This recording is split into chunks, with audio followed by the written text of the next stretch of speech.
It's good to be back. Ladies and gentlemen, welcome to Go Live. I've forgotten to do this all over again because I failed all of you last week.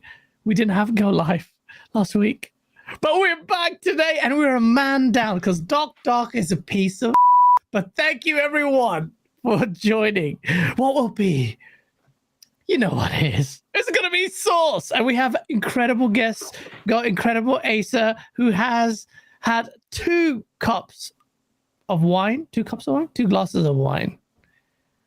Already. No, I haven't. You saw me have 1 sip of wine. I've had 1 sip of wine. I thought you said you had 2 glasses of wine. This is a little thing that happens every single week. We all know that Gaz turns up late. You can all see that because we start late every single week. And he always messes about with his camera and leaves this little interface up, and I have to remind him every single week. And then the show starts, the intro plays, the music kicks in. Gaz sees himself in his intro clip, and every single week, without fail, he says, "Oh, I need to do a new intro," and it never gets old. Honest, like I love it when he just repeats himself. Then the show starts, and he forgets everything about what he's supposed to be doing. It's brilliant. That's why we all love it. I've had 1 sip of wine. By the end of the show, I might have had a little bit more. Doc is supposed to be joining us still today. He's running a little bit late, but we're all right. We've got Epic Treasure. We're going to carry a good conversation. And everyone here that's turned up. So good to see you all. Absolutely. It's going to be a great show. That's a good intro. Much more coherent than whatever the hell I'm going to say next. But before I ramble on like a psychopath, it is. This is a very inappropriate song if you know the song to introduce Epic Treasure to. I'm sorry, I've not used this for a while. Epic Treasure, welcome to Go Live. Oh, shit. I did not mean to do. I promise I did not mean to do that. Welcome to Go Live. It could be worse. Hi. How are you doing? Good work. Good work on that. I'm good. Thank you for having me again. Thank you for coming on. We had a great time when you were on last time. It was on the eve of the Xbox Showcase event, and now you're here on the eve of another big event, which we'll talk about at the end of the show. It's called Gamescom. Chaos Hunter, do not judge me. But yeah, it was that was not intentional. Before we go into, you know how it is. Look, it's been 2 weeks. We need to catch up with you peoples, man. It's been a while. I saw a super chat from a members chat from a lovely. Oh, it's gone. It's Deadly Headley. But he said some nice things, and he's now getting his feet wet in the content creation space already, just doing way better than most content creators in terms of the quality stake. So watch out for him. He's the Deadly Headley. He'll be in the chat. Keep an eye on him. If you see him, just make sure you follow him. And we got Corey Tidwell already with $2 because Doc can't find that call center headset. Doc, if you have that fucking shoelace of a headset, do not come on it. Invest in some hardware, for God's sake. It's like Tim Dog. He never invests in a microphone for some reason. Don't do it. But yeah, please do come back. Last time he didn't even turn up. I don't know where he is. But he will come back. I'm sure. I have faith in Doc. Asa, so last week you very kindly and very patiently and very clearly went through the whole process of setting up the stream last week for me, and he did it in such a way that he pre-planned it because it has to be gas proof, because he knew that it has to be for idiots, and he did such a good job. And I was pretty much set up apart from the 2 ticker things, and I was too tired. My friend was buying a car. I had to go. Just can't say no to my stupid friends. And I just didn't want to do a crap show. So sorry we didn't do the show last week. But we have a lot of topics to cover as a result. But before we do that, Asa, 2 weeks you've been playing some games. I see you on your streams. You're still playing. What's it called? The Ascent. The Ascent. Yeah, so I'm right at the end of The Ascent. Tom told me I was 5 minutes from the end. Like, 2 hours previously. So I was playing past my bedtime going, oh, it's only 5 minutes. I'm going to finish this. It's only 5 minutes. 2 hours later, have not finished the Ascent. That is absolutely brilliant, though. So if you haven't played it, it has recently dropped off of Game Pass. It's still on PlayStation Plus, but pick it up when you can because it's a fantastic game. I've been on Gran Turismo in the VR. I promise I'm not going to talk about VR all show, but that game, I did some night races and just the way that the headlights from the cars behind you just illuminate the interior of your car. It's incredible. It really is very, very good. And I started Baldur's Gate 3, which... Oh, have you? Oh, yes, it is. I've only done the first couple of hours. It's very, very confusing. And I'm having a great time with the kind of character that everyone would expect me to make, and I'm not going to say what it was. Did you stick with just one, or did you restart? I've not done any restarting, so I'm playing it with my wife and with Isla, and my wife is trying to pressure me to restart because she doesn't like her character, but I don't want to because I really like my character. So. I'm up to number 5, the 5th reroll character. Got to get it right. Mm-hmm. Yeah. Yeah, I saw you playing it, and you made some weird looking characters there. Is that what you've been? Well, did I even introduce you? I did. I just lost my mind. But what have you been playing, Epic? A little bit of Baldur's Gate. Well, restarting it over and over again. And then I tried Texas Chainsaw Massacre last night, which was fun. A little bit janky with the lobbies, but other than that, that's got good reviews. No, that's got some pretty good reviews. Like surprising reviews. Didn't IGN give it 9 out of 10? Am I thinking the right game? Or maybe not. I don't know if I'd give it 9. Okay. Tony Kami, I'm not a weird looking character. Okay, so what else have you been playing? I know you play a lot of freaking games. Your gamer score is just like, I regret adding you on, well, not that I care about gamer score, but like seeing the leaderboard, you're always at the top or near the top. I have some cycles on there. Yeah, that's true. There's also Gears that I'd played, running through the Gears campaign from 1, 2, and then 3 Judgment. Did that last week before. That's about it, though. Oh, so I've seen you sharing on Twitter. I've seen you share these pictures of cars that you painted in Forza, and I'm not capable of using the painting system in Forza, so I assume that each one of those cars takes at least 7 weeks. No. They're really good. No, well, thank you. If they've got logos on them, they're pretty. If they've got logos on them, they're uploaded from a person that's ran them through a program.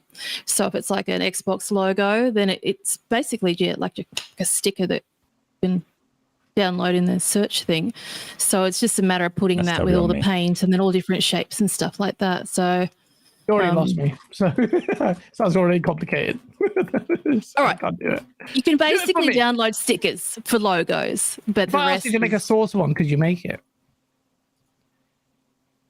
It's not a request. I don't think so. No, well, unless somebody was handy enough to upload the logo itself.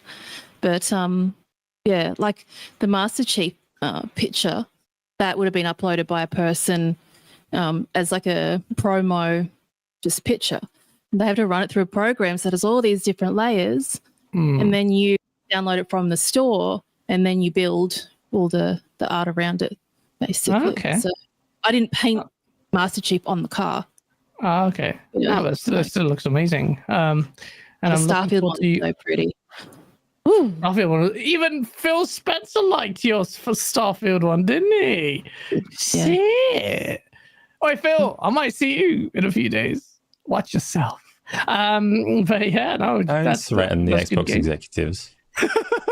No, I'm not that weird. I'm going with a weird bunch though. I will talk about it. Shout out to Jat187 in the chat. Don't make me go old school. So what have I been playing? I've been playing lots of games, one in particular. But Quake 2, so I played that quite a bit, a few hours of that. Quake 2 is a game I never actually got to play. Like, if you know me or you follow this channel, Quake 3, I was addicted to. It was like crack. I introduced it to a friend who had flunked college as a result. Shout out to Amma. Not my fault. seriously not my fault. His mom still gives me grief for that. He actually flunked school. He was shit at the game as well. But Quake 2, yeah. Yeah, he was terrible at the game. He's shit at the game. Emma, if you're watching this, you suck. But that game took over my life. But what I didn't get to play Quake 2, even though I was staring at this PC gamer magazine for ages, because I couldn't afford a PC back then. I was a little kid, and I was just looking at these magazines, looking at the textures of, bump. Did they have bump mapping then, Asa, or was the Quake 3 had bump mapping? That's sharp. It's an important question. No, it's not. The stretched out textures, the freaking thing back then, it looked nice because it just looked nice. I used to remember the models of all the enemies in there, and I was just like, this looks amazing. Halo 1 had bump mapping. Shout out to Gene Park in the chat. I don't even know what these tunes are anymore, but shout out to Gene Park. He says Halo 1 had bump mapping. Bump mapping is a technology where like the texture made it look like it was 3D or some shit. Something like that. But yeah, so what I didn't realize after finally playing Quake 2 is that it has aged really well in my opinion, and two, I didn't realize all the sounds from Quake 3 were basically imported from Halo 2, Quake 2. Like a lot of the rocket, the plasma rifle, everything sounded. I was like, what? In the soundtrack to that game. Different times, Gaz, because the years between these games released was nothing like games today. Like Quake 1 and Quake 2 were about a year apart. And then Quake 3 was like 3 years after that. Yeah, they're really close together. Games are different today. That's why, because I was reading it in the magazine and Quake 3 came out. Well, Quake 3 was such a fundamental shift in everything. I think people don't remember. Quake 3 showed everyone that. I think it created the arena shooter, didn't it? It really alongside Unreal, alongside Unreal Tournament. Unreal Tournament and Quake. But the way Quake did it is just. It was even back then. It was a moment, man. And I've always wanted Quake back, but Quake is so good. I feel like, having played Quake, I have kind of an idea now of what a future Quake game could be like if you brought it back. It's like, did you try Quake Champions at all? I did, yeah. What is that doing wrong then after playing the others? I feel like it's stuck. It's trying to balance being relevant, keep the arena shooter mentality. So like with Quake Champions is you've got the hero class system in there with those abilities, and the execution wasn't all that great. And then it's still trying to, it had its hard arena trappings. But in terms of actual gameplay design, I don't think it has actually evolved that much. And I feel like, and I said this before a couple of weeks ago, that the next Respawn were really on the money when they were focusing on movement. And we'll talk about the new Call of Duty, but movement is such a big meta now. And I feel like Quake, if it wants to do something unique, or not unique, or something fresh in the arena shooter space, it needs to tackle on movement. And player movement is one of the ways I think that a future Quake could be relevant. Quake Champions really was a very competent arena shooter, and it had it tried to be like dailies, gave you rewards, gave you these heroes. They had their own abilities, but ultimately that's not what you play Quake for. So I don't know. Like, it's a challenge. It is a challenge. I feel like there is some new meta for first-person shooters and competitive first-person shooters.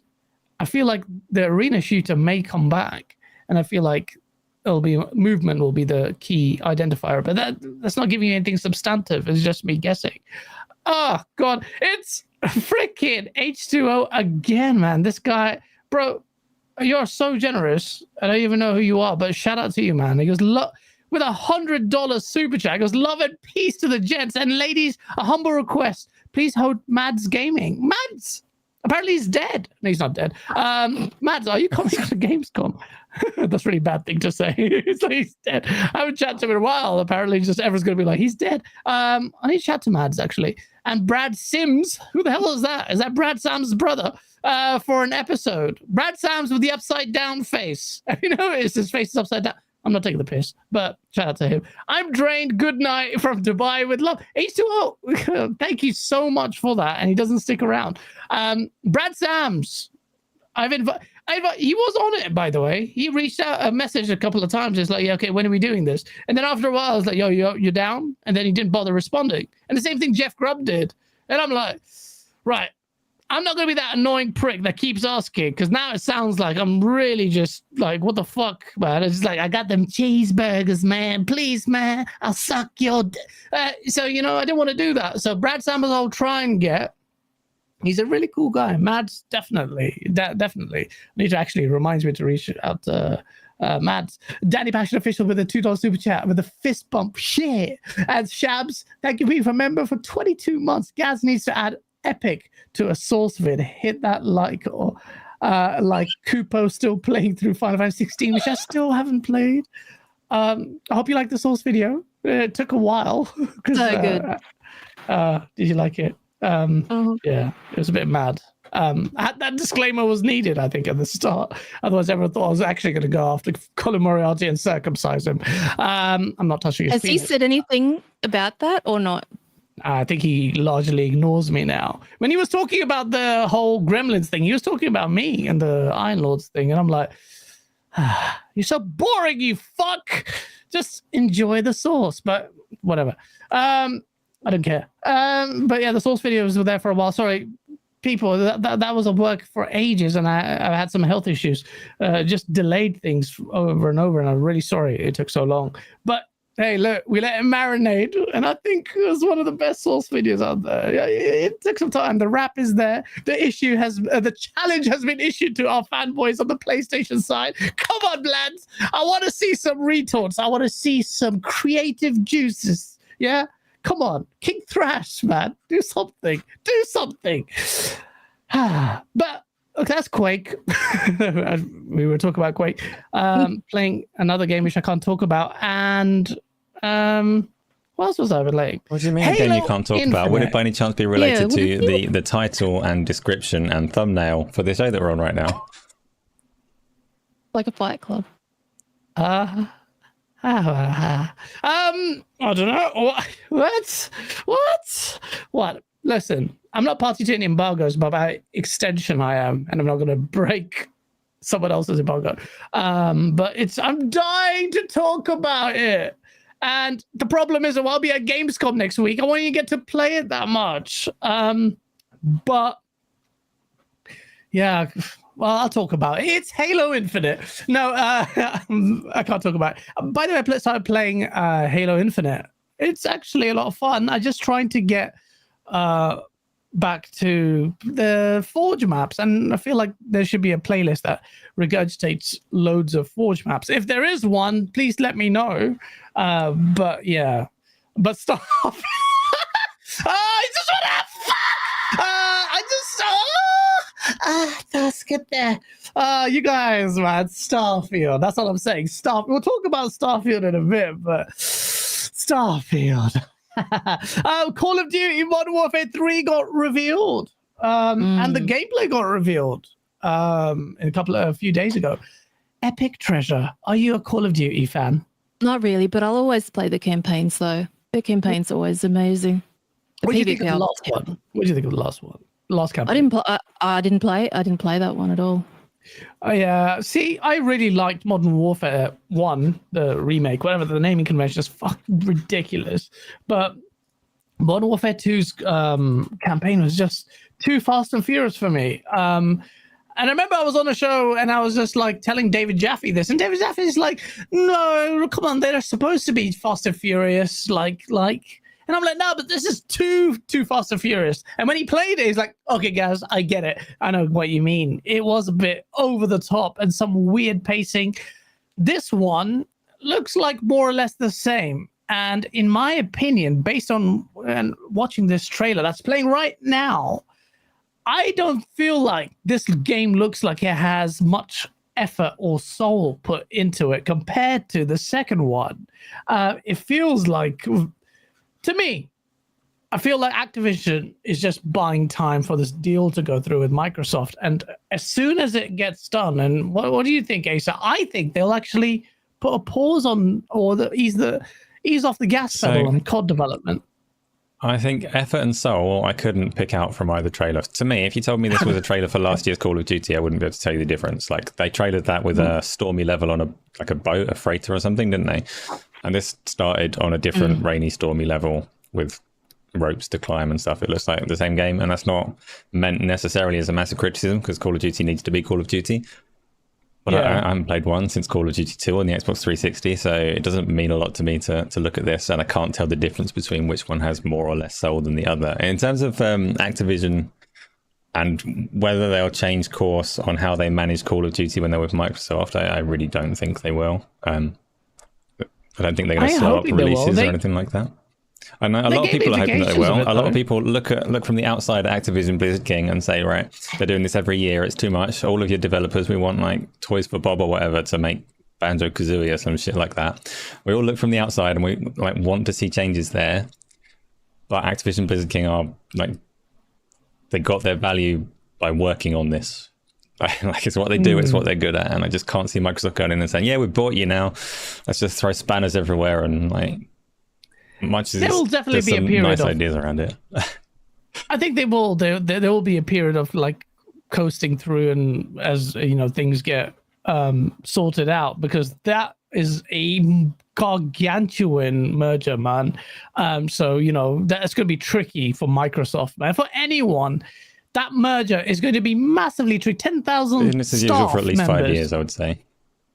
Yeah, maybe 5. I hope it's well. It's a challenge. Microsoft has struggled even with the small studios that it's tried to assimilate, and we've seen those struggles.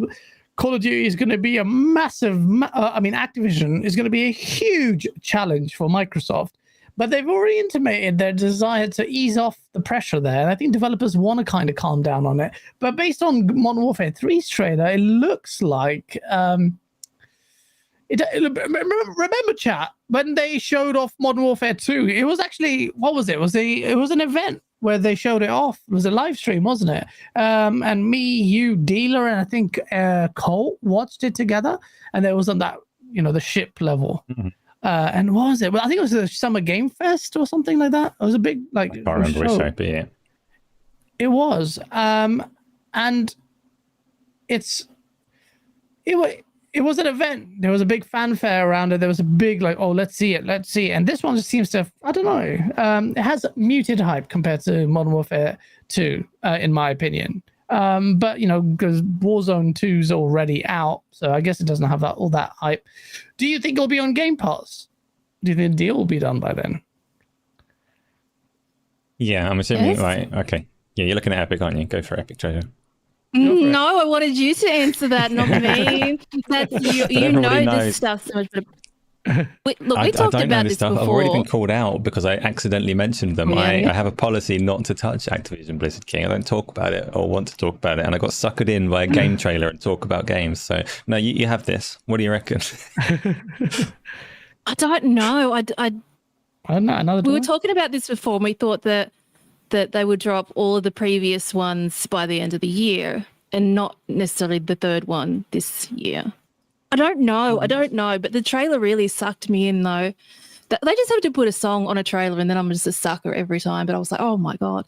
But like I was saying, I didn't play the last campaign, but I played the PvP side. So I'm not a big fan at all, but I don't know. What does chat think? Does chat think that they will drop it?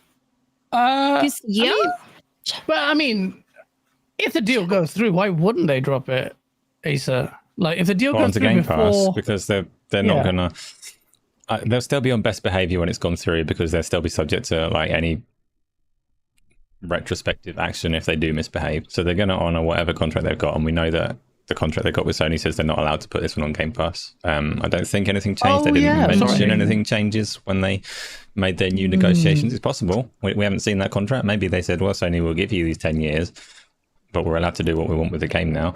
It's unlikely though, so yeah. I'm not expecting Call of Duty on Game Pass. That deal ends next year. Here's a question for you, Gaz. Yeah, I can't remember. I don't care when it ends. I don't like Call of Duty. But a question for you though: do you think in the next 5 years or so, critical reception for Call of Duty will change? So I'm not asking about the quality of the game, but the way that the media receives it as an Xbox game.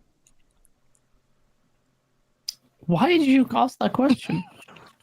I don't understand the angle behind it, but if I just take it at face value, will COD's critical reception change? Why would it change? Because Xbox is at the helm. I think it will have a more critical eye immediately on it, even though it may not be fair, because Microsoft will allow them to basically run autonomously.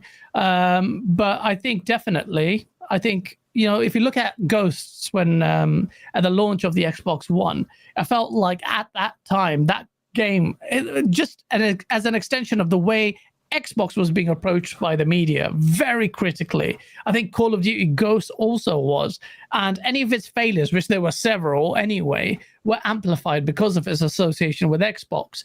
I think ultimately you will get, the media is just like some of the IGN reporting and some of the other people. I just look at it. I'm not going to be one of those media bias, but I really do look at some of the coverage of this stuff, and I just side eye it. And I saw it like the games were like, what was it, Liza P, and like they didn't even mention it was on Game Pass. They were like, the coverage was really bad, and then Justin Gary comes out and says, oh no, they just made a mistake. And then the freaking Starfield announcement, and it was like, oh, hey, they just wanted to avoid the word Xbox associated with it. Like, this game is launching on whatever, early preload. Just say the word Xbox. It's an Xbox game. Say it. So will it change if that's what you're angling at? Which is now, in retrospect, a good question. Yes, I think it will. I think generally Xbox, and I think rightly so though, because I wouldn't complain about it, especially with Call of Duty. When I said I didn't have enough soul, it kind of felt like a bitter taste in my mouth even saying the word soul and associating it with COD. It's a bit of a soulless, even though I really liked COD Modern Warfare 2 will go down in my life as one of the most incredible experiences with my friends ever. But I think that pressure is good because Microsoft will need it, and they're quite reactive to that stuff, whether good effectively or not. The media will, I think, slightly unfairly though, have expectations. What do you think? Do you think that's going to change? Do you think they're going to put? Had this as a talking point like a month ago on the little Thursday show that I do, where I was saying I think that reputationally, I think it will get hit a little bit potentially. I think it will suffer for the change, just by not thinking that the game is going to get worse for it. I don't think that Call of Duty in 4 years' time is going to be worse than Call of Duty today, but I don't think it will be looked upon so favorably.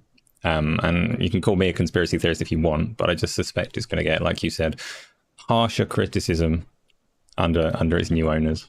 And I'm not saying there's massive overall like far-reaching bias and Xbox games can never score high, but I'm saying Call of Duty, I think, is not going to get any grace. I don't think so either. Yeah, that's interesting. It's a good question as well. What do you think, Epic Treasure? You made a human centipede picture. Sorry, I should have the word picture. I think I've suffered for it too. I think I'm in trouble for that. I do. The corrupted journalist picture, that one. Oh yeah. Did you get a slap on the wrist? I might have got a silent slap on the wrist for it. Yeah, maybe. You just felt it. Yeah. I felt the silent, slap. Yeah, you've been messy. Naughty. You've been naughty. You've been a bad girl on social media. Mm-hmm. What have you? Is it because of me? Did I just? Because I don't remember you being so messy. I wouldn't give you all the accolades. Give me the credit. Okay, you can have some, I guess. But the centipede's gone. Yeah, the centipede's gone. You deleted it. Oh shit! Why did you delete it? Are you scared about Destin Legary coming at you? It just kind of died. So I thought, risk benefit, remove it. Oh, I see. But it didn't have the Chad. If you didn't see it, it had the human. Are you talking about the ponypede one? With the, the human ponypede? With the, with the pony head. There's two different ones. There was one that had the ponypede. What did it say? Who's clicking? Who's be clicking? No. Right. There was one where the money was coming at the front. They were getting fed money and they were shitting out good review scores.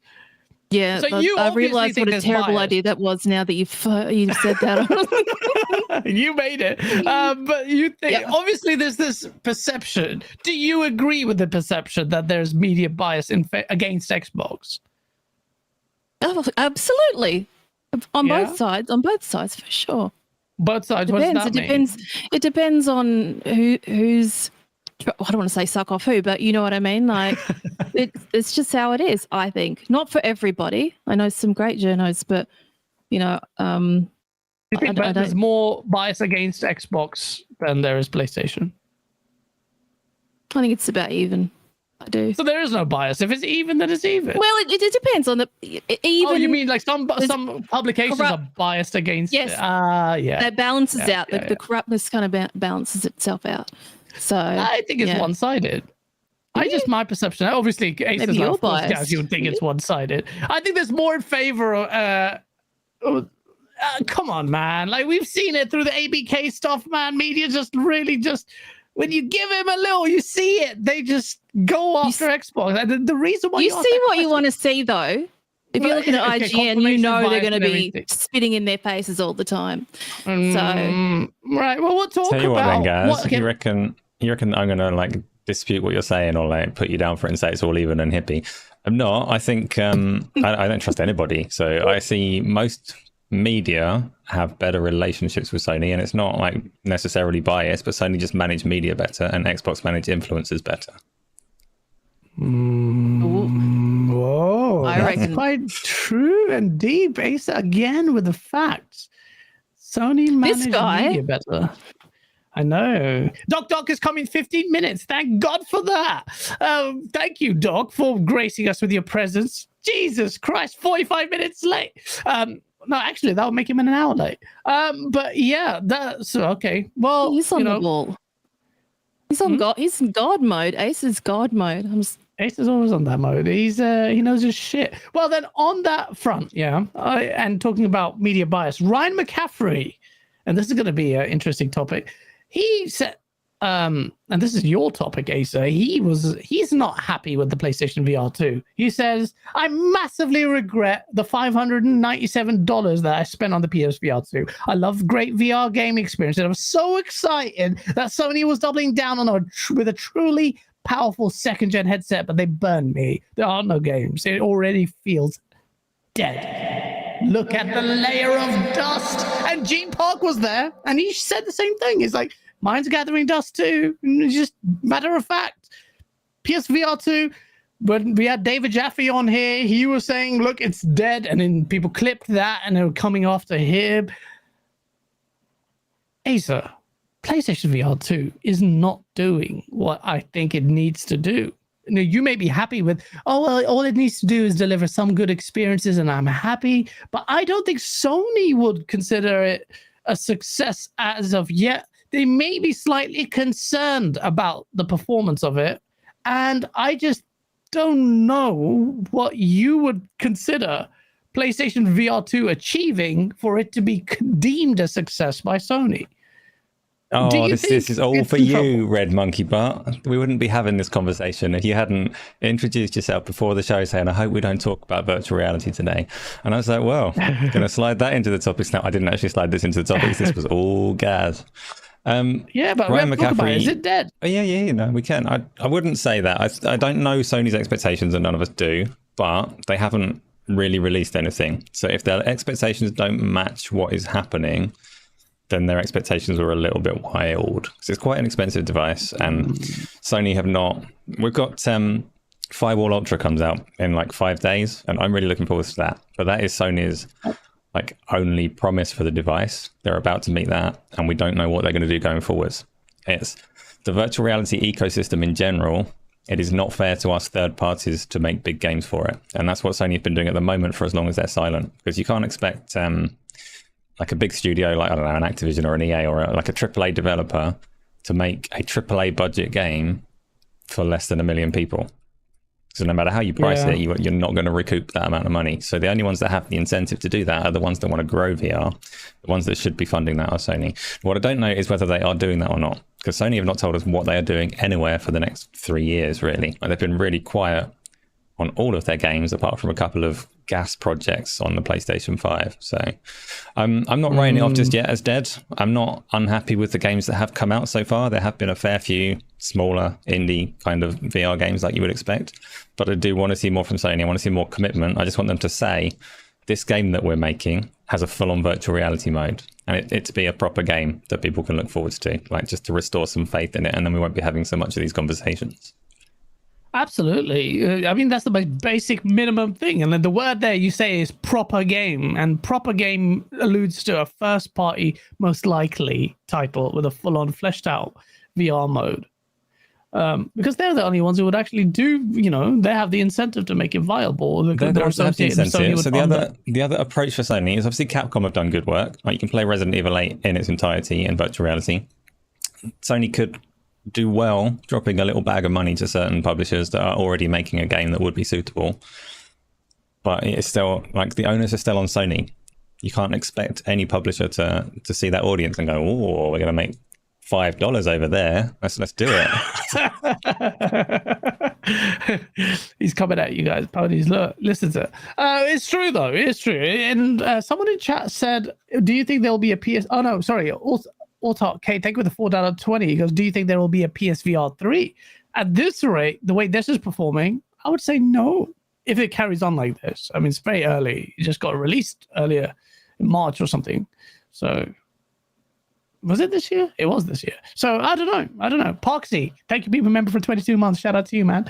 The source video was fire. Thank you, man. I hope well, I know you enjoyed it because you just super chat to say that. Assassin89, thank you for the $2 super chat. Doc's always late. He is, but he's always gonna be here. God, Emperor Sofa King. Microsoft struggling. Look at Sony with their delays. No one is saying anything about management problems. People need to stop this narrative. He's alluded to the fact that PlayStation, Sony announced that internally they did delay a lot of games out of 2023 to 2024. We don't know what it is, but even Sony's having that trouble. I feel like Sony got lucky and skirted through the way their PS4 cross-gen games fed into this gen, and then they kind of got away with it. But they still had Returnal, they still had Ratchet and Clank, and Demon Souls. So I still give them the credit, but I think that their content is looking sparse. That's why the ponies are shook. And thank you for the $2 super chat again. So for King, PSVR 2 on PC, problem solved. I think this will incentivize Sony, Asa, to really get PSVR 2. Like, just come on, man. Otherwise, we'll let it die. More people will buy it. Yeah, we've had that. That's like, since its inception, or since it came out, people have been wanting that PC support. And the only way that I see Sony doing that, because they don't do things because they're good to us, that's just not how they operate. The only way that they would do that is if they had some way to monetize the content on the PC side of things. So either like that big first party VR offering that they don't have, if they wanted to start putting their games over there, it would make a lot of sense. But they're not going to make it work on PC so that everyone can buy a headset that barely makes any money and then spend all of that money on Steam.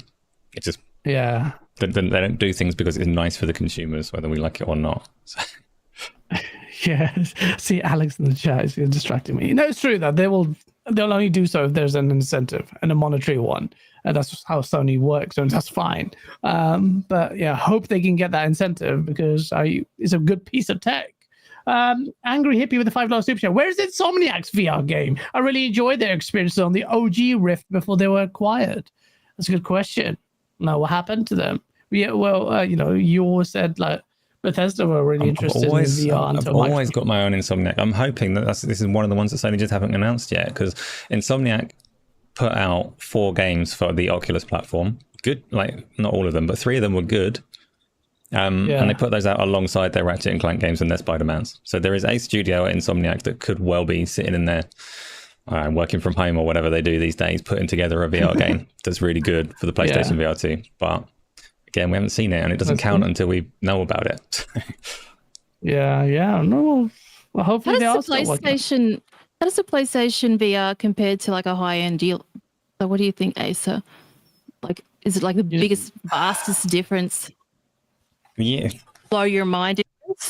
Because I just got the Oculus. I'm still like super immersed with that.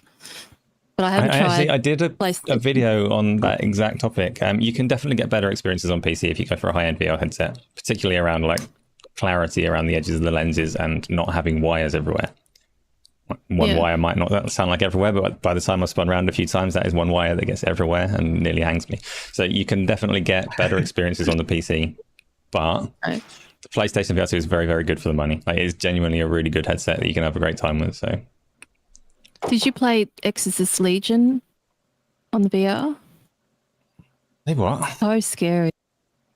Exorcist Legion. Yeah. Oh. If it was scary, no, I haven't done that yet. Oh, that's something. My God. It is something. Alex, do not make chat make me take my shirt off. Especially with Epic here. Thank you for the $2 super chat because Habibi. Shout out to Alex, who hit 50k by the way. He hit 50k subs. Take your shirt off. It's fine. Yeah, you can take a shirt off. You can take a shirt off. But yeah, no, look, PSVR 2 is just okay. Well, Ryan McCaffrey got a lot from the same people who were wanking him off when he loved up Gran Turismo on PSVR 2. He's like, look at him, he's so happy. And I'll be honest, Gran Turismo on PSVR 2, even though it's like so boring as a game to me, I'm sorry, I just found it boring. But VR 2 made it interesting. I've only Forza had it already, and I'm not being a bot here by saying that. Very quickly, we had this news about this Xbox strike system that people are pissed about. Basically, this 8-strike rule. Do you know what this is? Because I'm scared, because this is why I don't interact with people online anymore on Xbox. Because if my Modern Warfare in 2 days, I would be banned. But what's this thing? This 8-strike rule, and then boom, done. And people are like pissed. One for profanity. I'm like, well, that's bad for Australians because that's every third word. We're in trouble. Does that just count for general profanity or at somebody? Yeah, I think this is weird.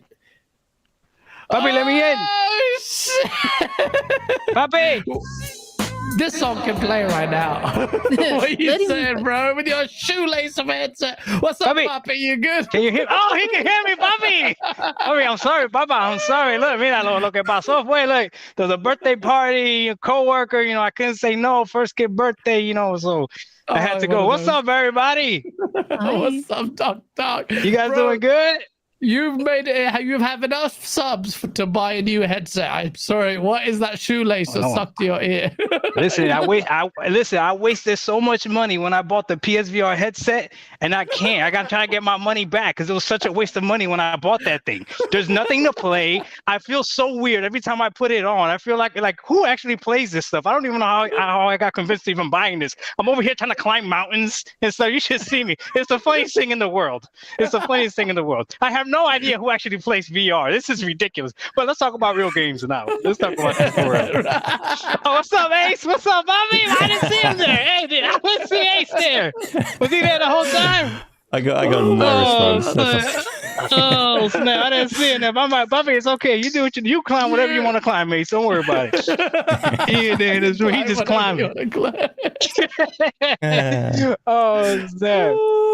Bro, I was hearing you guys talking about a media bias. Yeah, bro. That can't be denied. There's systemic prejudice against the Xbox community. Come on now, we know this. Oh, you can see it. Yeah. Everything Sony does good. Xbox is the same thing bad. Xbox can't buy anything. Sony can buy whatever they want. Subscription service are Sony's okay. Subscription service Microsoft bad. Yep. I mean, it's crazy. Microsoft puts games on PC bad. Sony puts games on PC. Oh, it's good. It's okay. I don't know. It's true. It's true. It's true. I find it so funny. You and Portorock, both of you with shoelace microphones. What is it with you guys, man? Probably that PSVR headset killed us, bro. I got to return it. Nobody wants to buy it back from me. They're trying to offer me $250. I got a better return on my Series S than I do on this thing, bro. It's crazy. It's crazy. Yeah. Baldur's Gate 3, anybody? Baldur's Gate, bro, man. Like, have you seen them? Like, Baldur's Gate is not. PlayStation guys are not. I don't know, man. A lot of people pre-ordered it. It was on the top of the sales, but is that? I feel like PlayStation guys will drop it. Oh, come on, Gas. You know, there's too many mechanics in that game for a PlayStation fan. You know that. They like their quick time events, X triangle, square triangle. You know, come on, man. We have to stop pretending. They don't play games like that. So we don't. So it is what it is. But we'll see if they actually play. But they might, because they might not have that one game that's coming out September 6th. What's that one game that's coming out? September 6th. What's that one game? That big game? I can't remember. That's by Microsoft, but not by Microsoft. Oh. Yeah. That game. Listen, doesn't it feel weird, Gas? It feels eerily quiet on Twitter, don't it? Oh man, bro. I think this might do it. Really? You feeling that? Even though I think this might do it. Listen, I know. You know why I didn't get a code, right?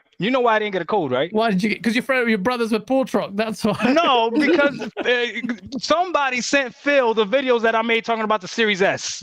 They didn't have to do that. Freaking haters. Yeah, well, you have to stick with that, man. Look, hey, hold on, Gas. Epic. Why you got so much blue in your background? Hold on, what's going on here? What color you want? You want to pick a color? Oh, I like that. Let's do green. Oh, damn, she let me pick the color. Like, hold up, man. Hold on, I gotta. What do you want? Don't play with me. Do that? You like that shit? Ooh, red. Yeah, let's do red or green. You feeling red? You feeling volcanic? Oh shit. We're not volcano. We're not volcano yet. Oh, bro. King Thrash is going to be volcanic hot. Corey Tittle, Doc, you know there ain't no levels to that headset that you were wearing. It sounded. Why they coming for my headset? Why they got to come for my headset? I'm telling you, PSVR took all my money. Let me get a number 2 with a Sprite. What does that mean? What? Oh, like I'm working through a drive-through. Ha. I went through it. It's not that funny, Gas. It wasn't that funny. Gas, it wasn't that funny. No, it wasn't that funny. It do look like. No, it wasn't. Ace, I see you laughing too. Ace, I see you on the screen. Ace, okay? Wasn't that funny? Epic, stop hiding your face. Epic, I see you too. I'll have fries. Look like you're working at a call center. Mr. Volcano. Look, it's just the way my thing is set up. This is, it's a Game Pass mic. That's what it is. I got it from Game Pass. Leave the month.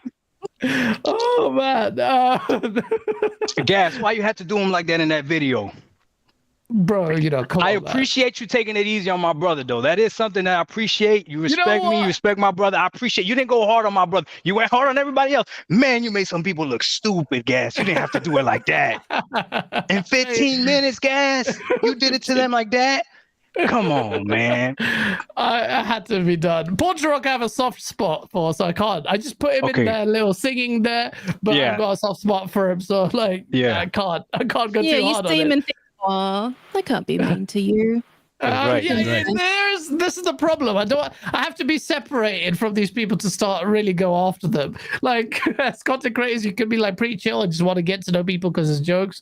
But like, I've got to be careful. Like, if I'm too chill, then I'm going to lose a bit of the realness. So I have to keep it raw. King Thrash and me go back and forth pretty rawly. I don't think we'll ever be friends. So that I think is He's safe. a good sport, though. Yeah, you could go wild on him, and I don't think he would. You guys keep it respectful. You guys don't get like crazy with it, I try not to. King Thrash does entertain me. His voice entertains me. I've said this before. He loves the chick. I was laughing when I put his little voice into the rap bit and just cracking up like, why is this guy? I don't even know if he's satire or not, but then he does hang around with some weird people like JTech. We will talk about that.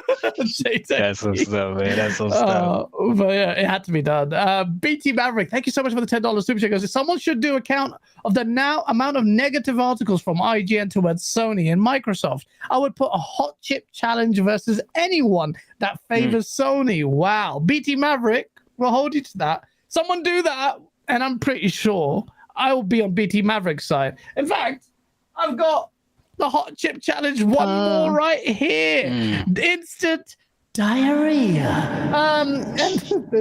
But he says there'll be more negative news against Xbox, and I'm inclined to agree, man.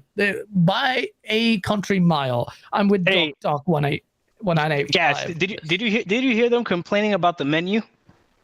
Bro, okay, so I couldn't believe it. Bro, this guy. I thought it wasn't real either. They complained about the menu of Starfield. So let's just go into Starfield, this big game. First of all, we were hearing for ages this concern that the game is not gone gold. Something is wrong with it. Something's wrong with it, and I'm like, I just couldn't believe it that was gaining traction. And you know, there's this. What's his name? Grumps. He's he's so dirty, like in not a good way. Dirty little way. Gremlin, nasty gremlin though, not a good one. Nasty gremlin. Wow, that's a strong word. He is an ex-dev who developed some games. Worked on World of Water. Can't talk. He worked on World of Warcraft. He's a pretty renowned dev. But then I'm looking at So last week he went on this. Speak English, Gas. What the hell are you saying? He used to shake it off. Ace, help him out. What happened? Basically, he was having this go. He was having a go at Starfield. First of all, he had his predictions, and he said that, you know what? He predicts that this game is going to suck. He said his media is going to freaking destroy it. Baldur's Gate has moved the post so far forward for RPGs that this game is destined to fail. It's going to be a buggy mess and all of this, and that's what his predictions like. And then he goes with, "But I hope I'm wrong." I'm like, shut the up. We know one molecule of you does not want that game to be good. And then Gas, you know what the narrative is already, right? If the game is bad, it's Microsoft's fault. If the game is great, it was being 100%. Developed before Microsoft.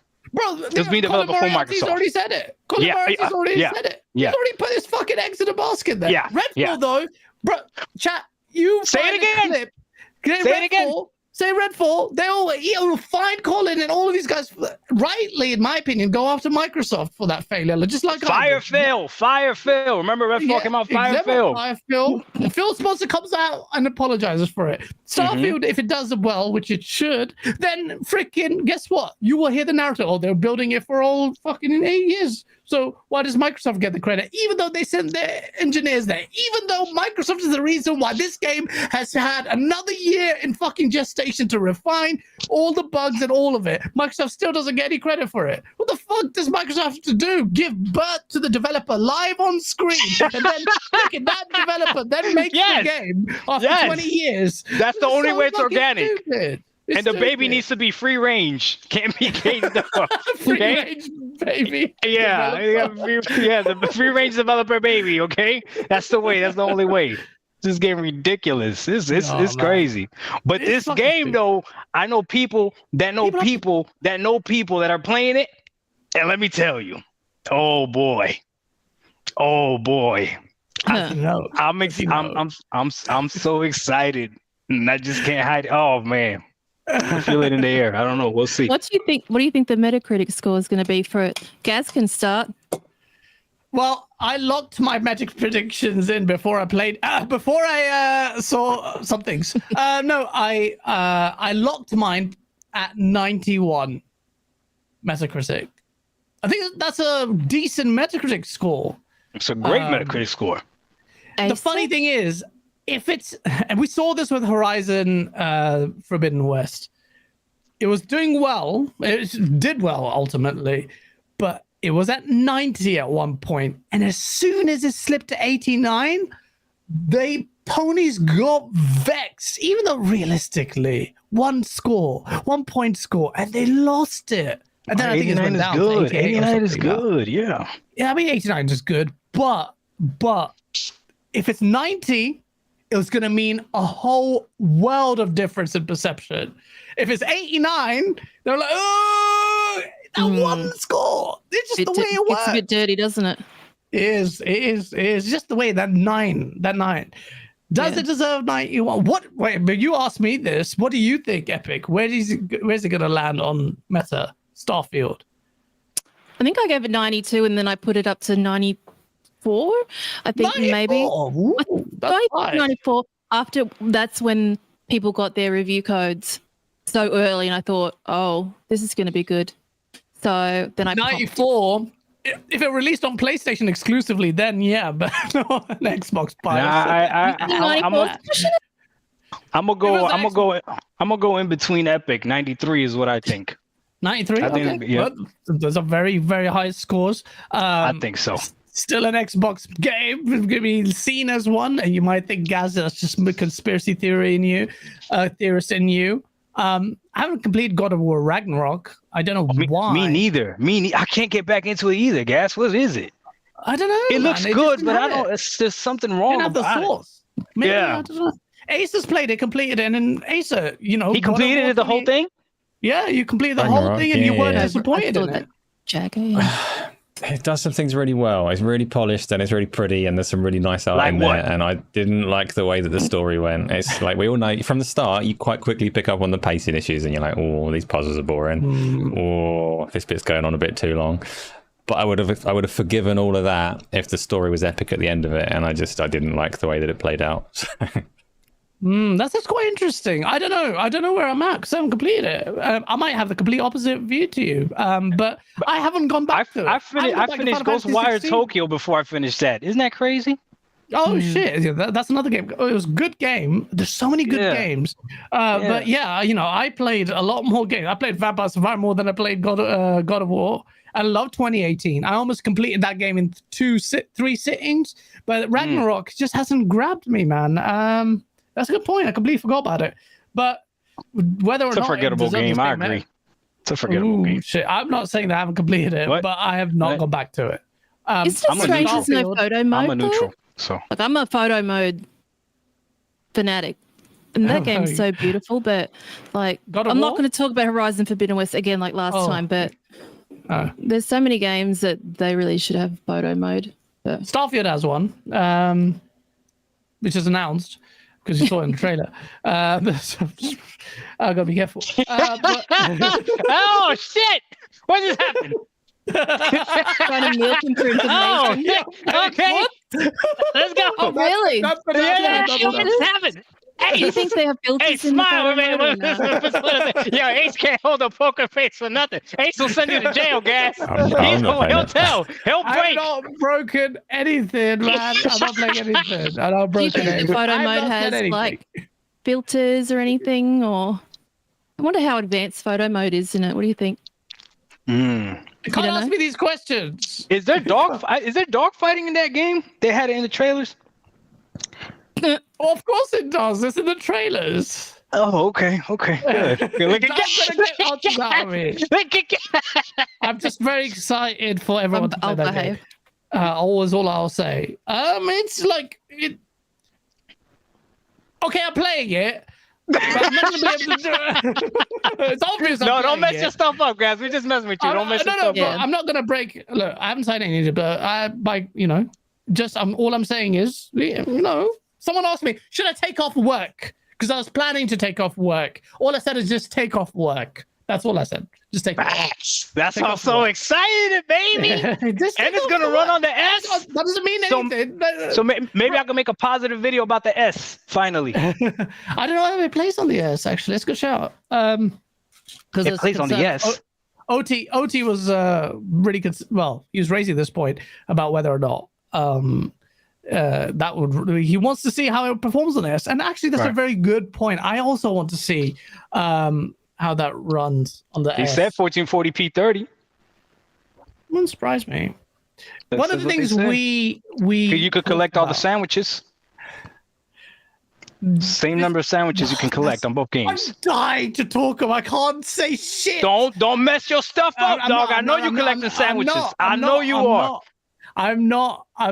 Dave Max says, should I leave my wife? Yes, leave your wife, Dave Max. For no reason. But, look.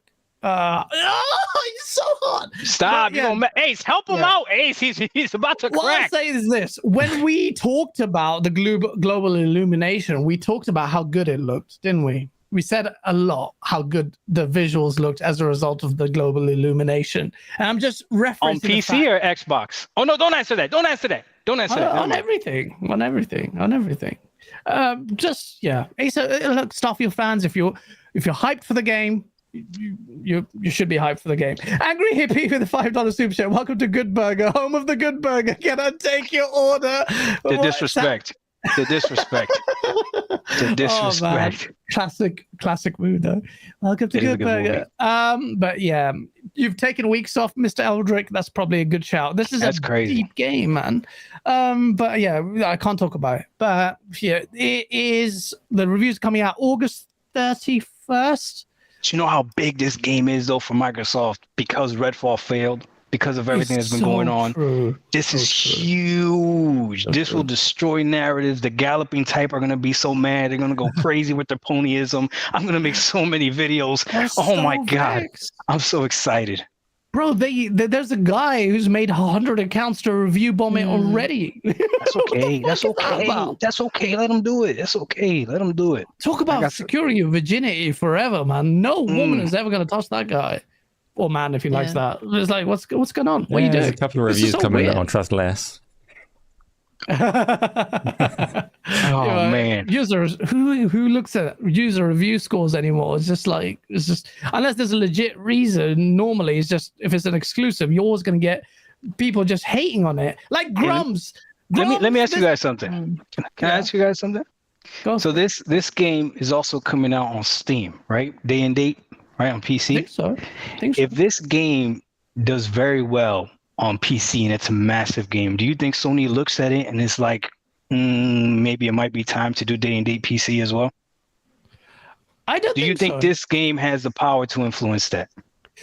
I think Sony execs, when they look at, because I don't think their exclusives haven't performed massively well on PC. Have they? They haven't been day and date on PC either. But they haven't been day and date on PC either. They haven't. But you don't think Spider-Man would have amazing pre-orders on PC? Spider-Man 2? Question. I think it would. I think. You know what? That's a very good question. Actually, let me bounce it to you, Asa. Do you think if Spider-Man would perform better on PC if it benefit from the same marketing hype that the PlayStation launch lead up to the launch? Would it make a big difference? I think it would. A simple bit, the PC numbers would obviously be better than they're going to be 2 or 3 years later. The PlayStation 5 sales would obviously be worse. So whatever projections they've got for the year, if Spider-Man wasn't pushing it as a PlayStation 5 exclusive, then those would drop. Sony have got their estimates on both sides of things, and they can figure out what is best for them. Yeah. Yeah. Okay. Well, I think they will keep an eye on it, and Microsoft's strategy is they're more in tune with that PC strategy more. I think it's a good question that you ask. I think Starfield will do well. I think I can't add to Ace. I can't follow up after what Ace says. He's right all the time. He just gave a political answer. And it's diplomatic. You can go strong one way or the other. No, he's right. For that fence. Huh? There's nothing to add. I can't. Daddy Passion Official with the $2 super chat. I already like this Doc guy. Where can I follow you? What the fuck? How do you not know what Dr. What a 195 is? Follow him. All his videos are the same. Come on, man. You don't know who I am? Where I am? I'm not on your level yet, guys. That's what it is. I'm not on your level yet. But slowly but surely. Slowly, I'm trying. I do need a new headset. Yeah. Read my mind. Damn, Epic. You too now, Epic. You went the whole stream without saying that about my... Sorry, but... It's not about the tools, it's how you use it. Everybody knows that. So come on now. This mic has brought me a long way. I think, by the way, on the tools thing, I think the performance thing will rear its head again, but, in a positive way. Kid Smooth says, "Oh, I'm sorry for my 30 FPS slander." Do you know why he saw said that? I can only assume. I can only assume. What's the assumption? That. Well, I don't know. He's playing fucking Starfield. I'm telling you, he's playing Starfield. I know he's playing Starfield. Yeah, what NDA did y'all sign? Because the one that I signed said I can't say shit. I can't say shit. I can't say shit about the Ace. What did he sign?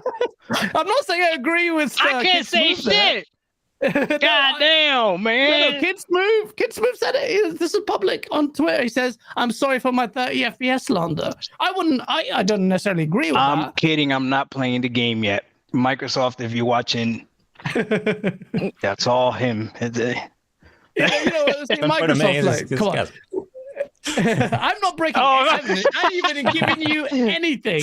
Considering how much I know, I've not given you nothing. But all I will say is this: Grums, this guy, man, he's losing his shit. The chat, if you're not on Twitter, what I'm referencing is this dude who was an World of Warcraft guy, big guy. Now, after saying he thinks this game's going to be shit, today, just a few hours ago, just compared the leaked menu for Starfield, which is correct. That is the menu for it. He goes, "I've never heard this word before, by the physiognomy of start screens. The start screen of a game can reveal a lot about how rushed the team was and how much pride they took in their work. Starfield's start screen either shows hasty shipping deadlines by a passionate team overworked or a team that didn't care.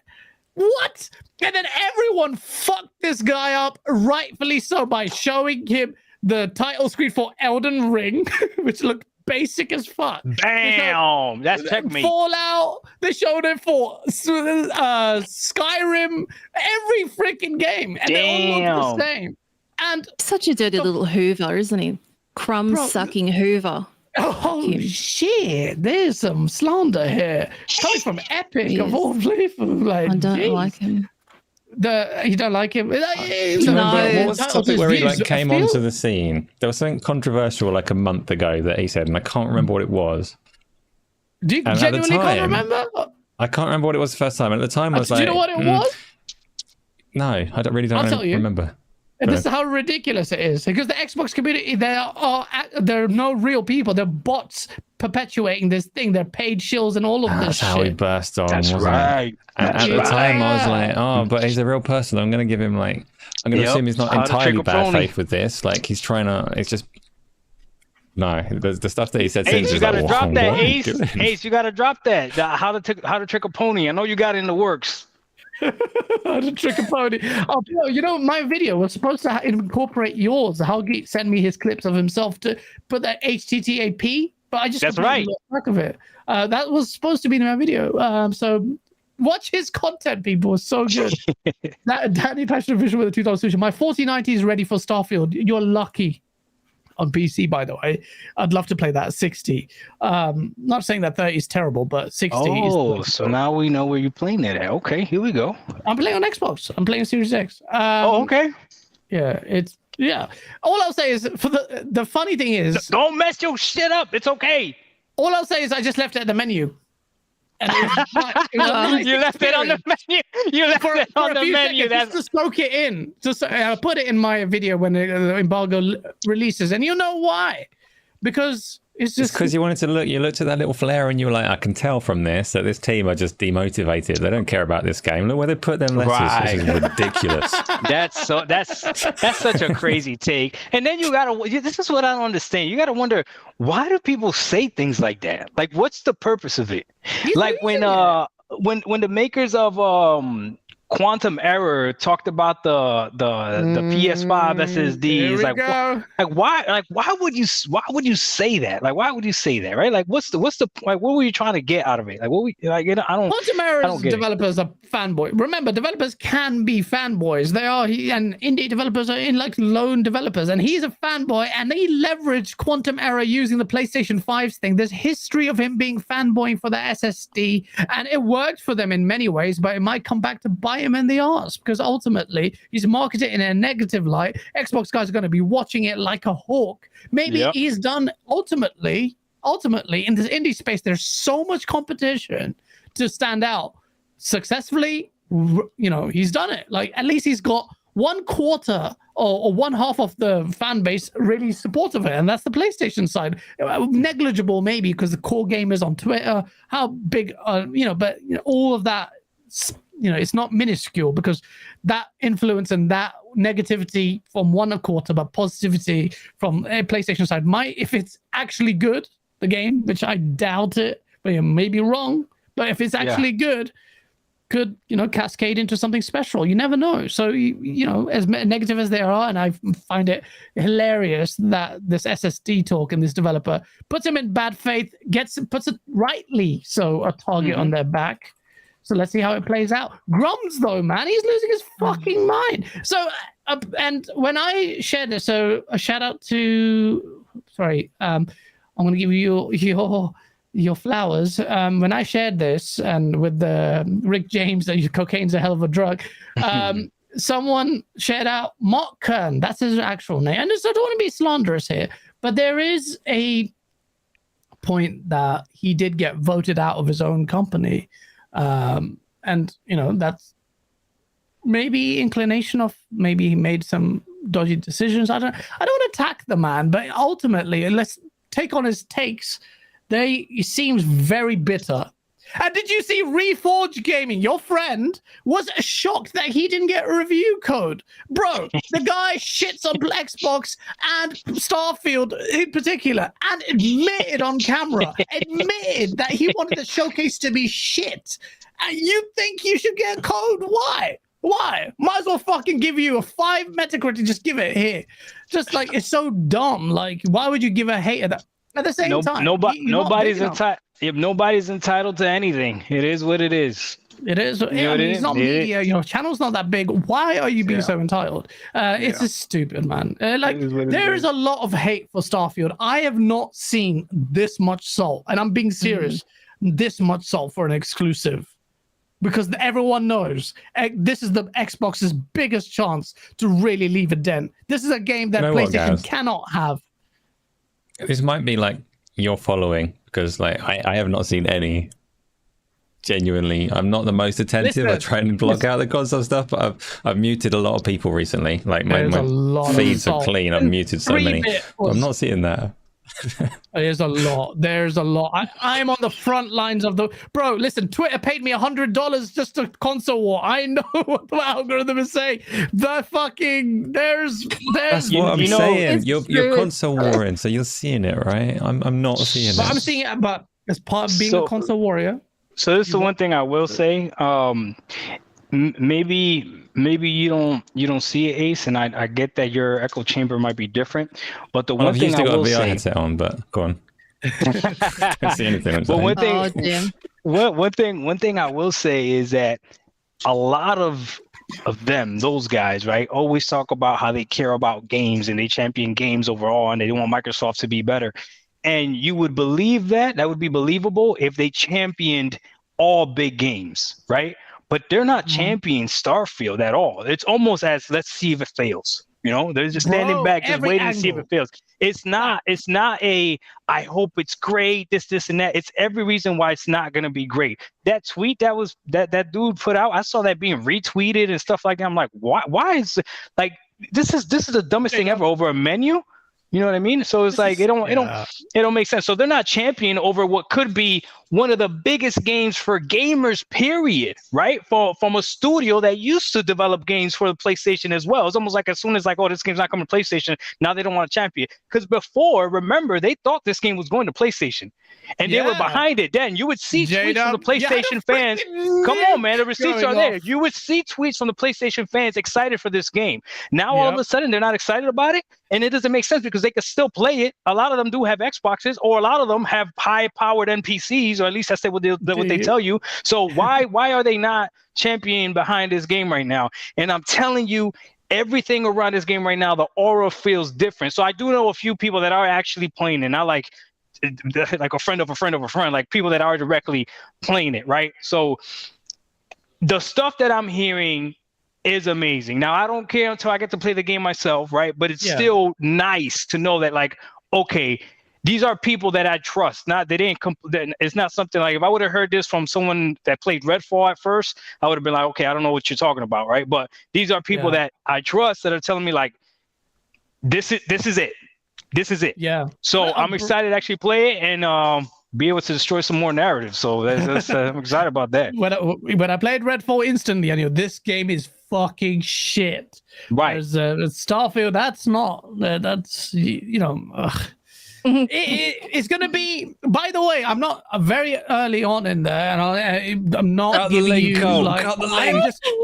I can't wait to play. I can't wait to play. You can't wait to play a game that you haven't played yet.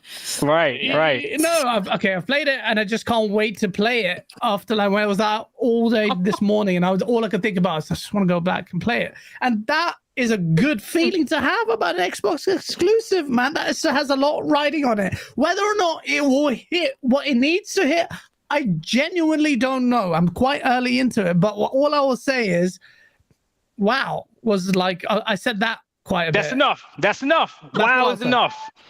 That's awesome. That's enough. And that's this man, now you never gained a code again. My wow may not be your wow. You might think, oh, that's not wow, but I said wow. That's true, because I thought Scorn was wow. Scorn was wow if you're high. I mean, genuinely, right? Not that I know. Incriminate myself. Yeah, but listen. All I'm saying is, chat. If you're hyped for Starfield, just be hyped for Starfield. Don't listen to me. Don't listen to anyone. What? Just saying. Oh my lord! It's so. Colt Eastwood, I'm doing your show on Monday. By the way, I'm back on XNC on Monday. I don't know how you're going to do the show. It's going to be two of us with ADHD just sitting there going, fucking 1.5 hours ago. Hey, just talk about Baldur's Gate. Just talk about Baldur's Gate. That's it. About Baldur's Gate. Yeah, don't worry about it. That game's already out.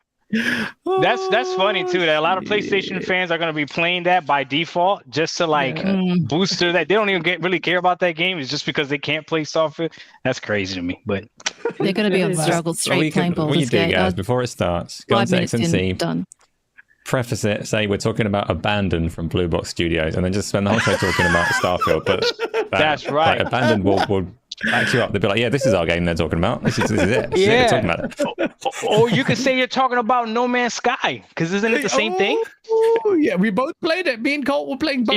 Yeah, No Man's Sky is the exact same thing, right? I saw the comparison videos and stuff, so there you go. Talk about No Man's Sky. Yeah, okay, Colt, that's an idea. We might actually do that. It's going to be very hard. I mean, ultimately, I don't think Microsoft will mind if it's positive anyway, but we can't do anything like that. And we haven't said anything here other than the fact that we're very happy. That's all, and that is not breaking anything. You're just saying we're very happy. Spartan 661 with the $5 super. I don't know. Ace is taking another drink. I don't know. He's accusing Microsoft of control and influence in horrible ways there. Like, this is Ace is like, we're never gonna survive from this. Microsoft might have done that purposely. You never know, man. They're very good. But it's a double-edged sword. Damn, man, Phil didn't send me a damn code. God damn it, Phil. Wait, I didn't mean it when I said about the S. What I said about the S, I didn't mean it. Look, if what Gaz is saying is true, you just need to promise that you'll say nice things about it. I know. No. I will not. How did that work out?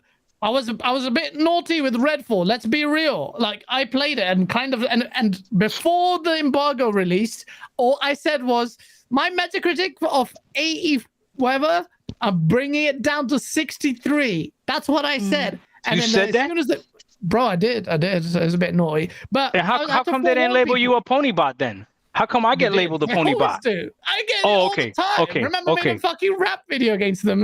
Okay, I did. I got all the smoke. I've been where you've been, but you get the pony bot label.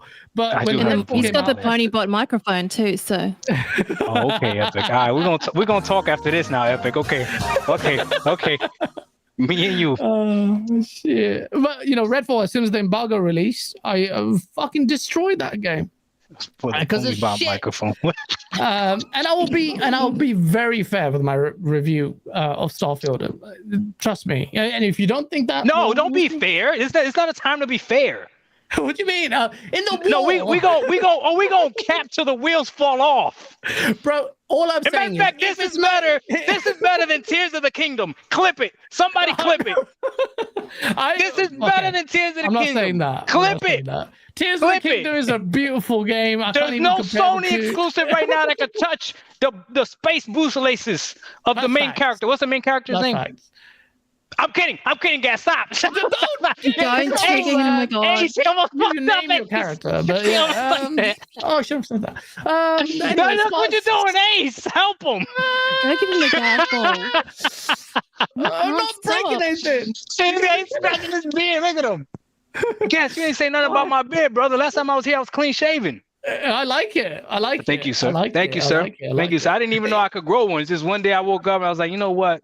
I'm done. Yo, I used to go to this fancy salon. They didn't do beard, so I had a shitty little bit. I'll tell you right now, Doc, what would look good? Slightly off tangent, yeah? But try it, yeah? Have a little bit more beard, like in the chin, and then fade it out. I need to get my hair cut, okay. All right. More chin, little fade out. All right, bet. Yeah, fade out. It looks not on your face. He's talking about the Starfield character creator. Don't do that. You've seen the beard in that game and what it looks like in the trailer and the gameplay thing. So don't do that. Spawn661, thank you for the $5 super chat. It'd be awesome to see a horse-headed person trying to stop you having fun multiple times. You mean like this friend here? This mask is getting so much use, I swear. This thing. Throughout Starfield, acting like ponies jealousy. Yeah, the Crimson Fleet could have ponies on there. They jealous. Shabs, when's an Abandoned coming out? Never.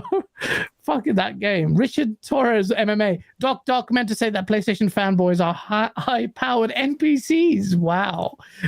And David Del Rio says, Grums is right. Starfield doesn't stand a chance of winning Menu of the Year.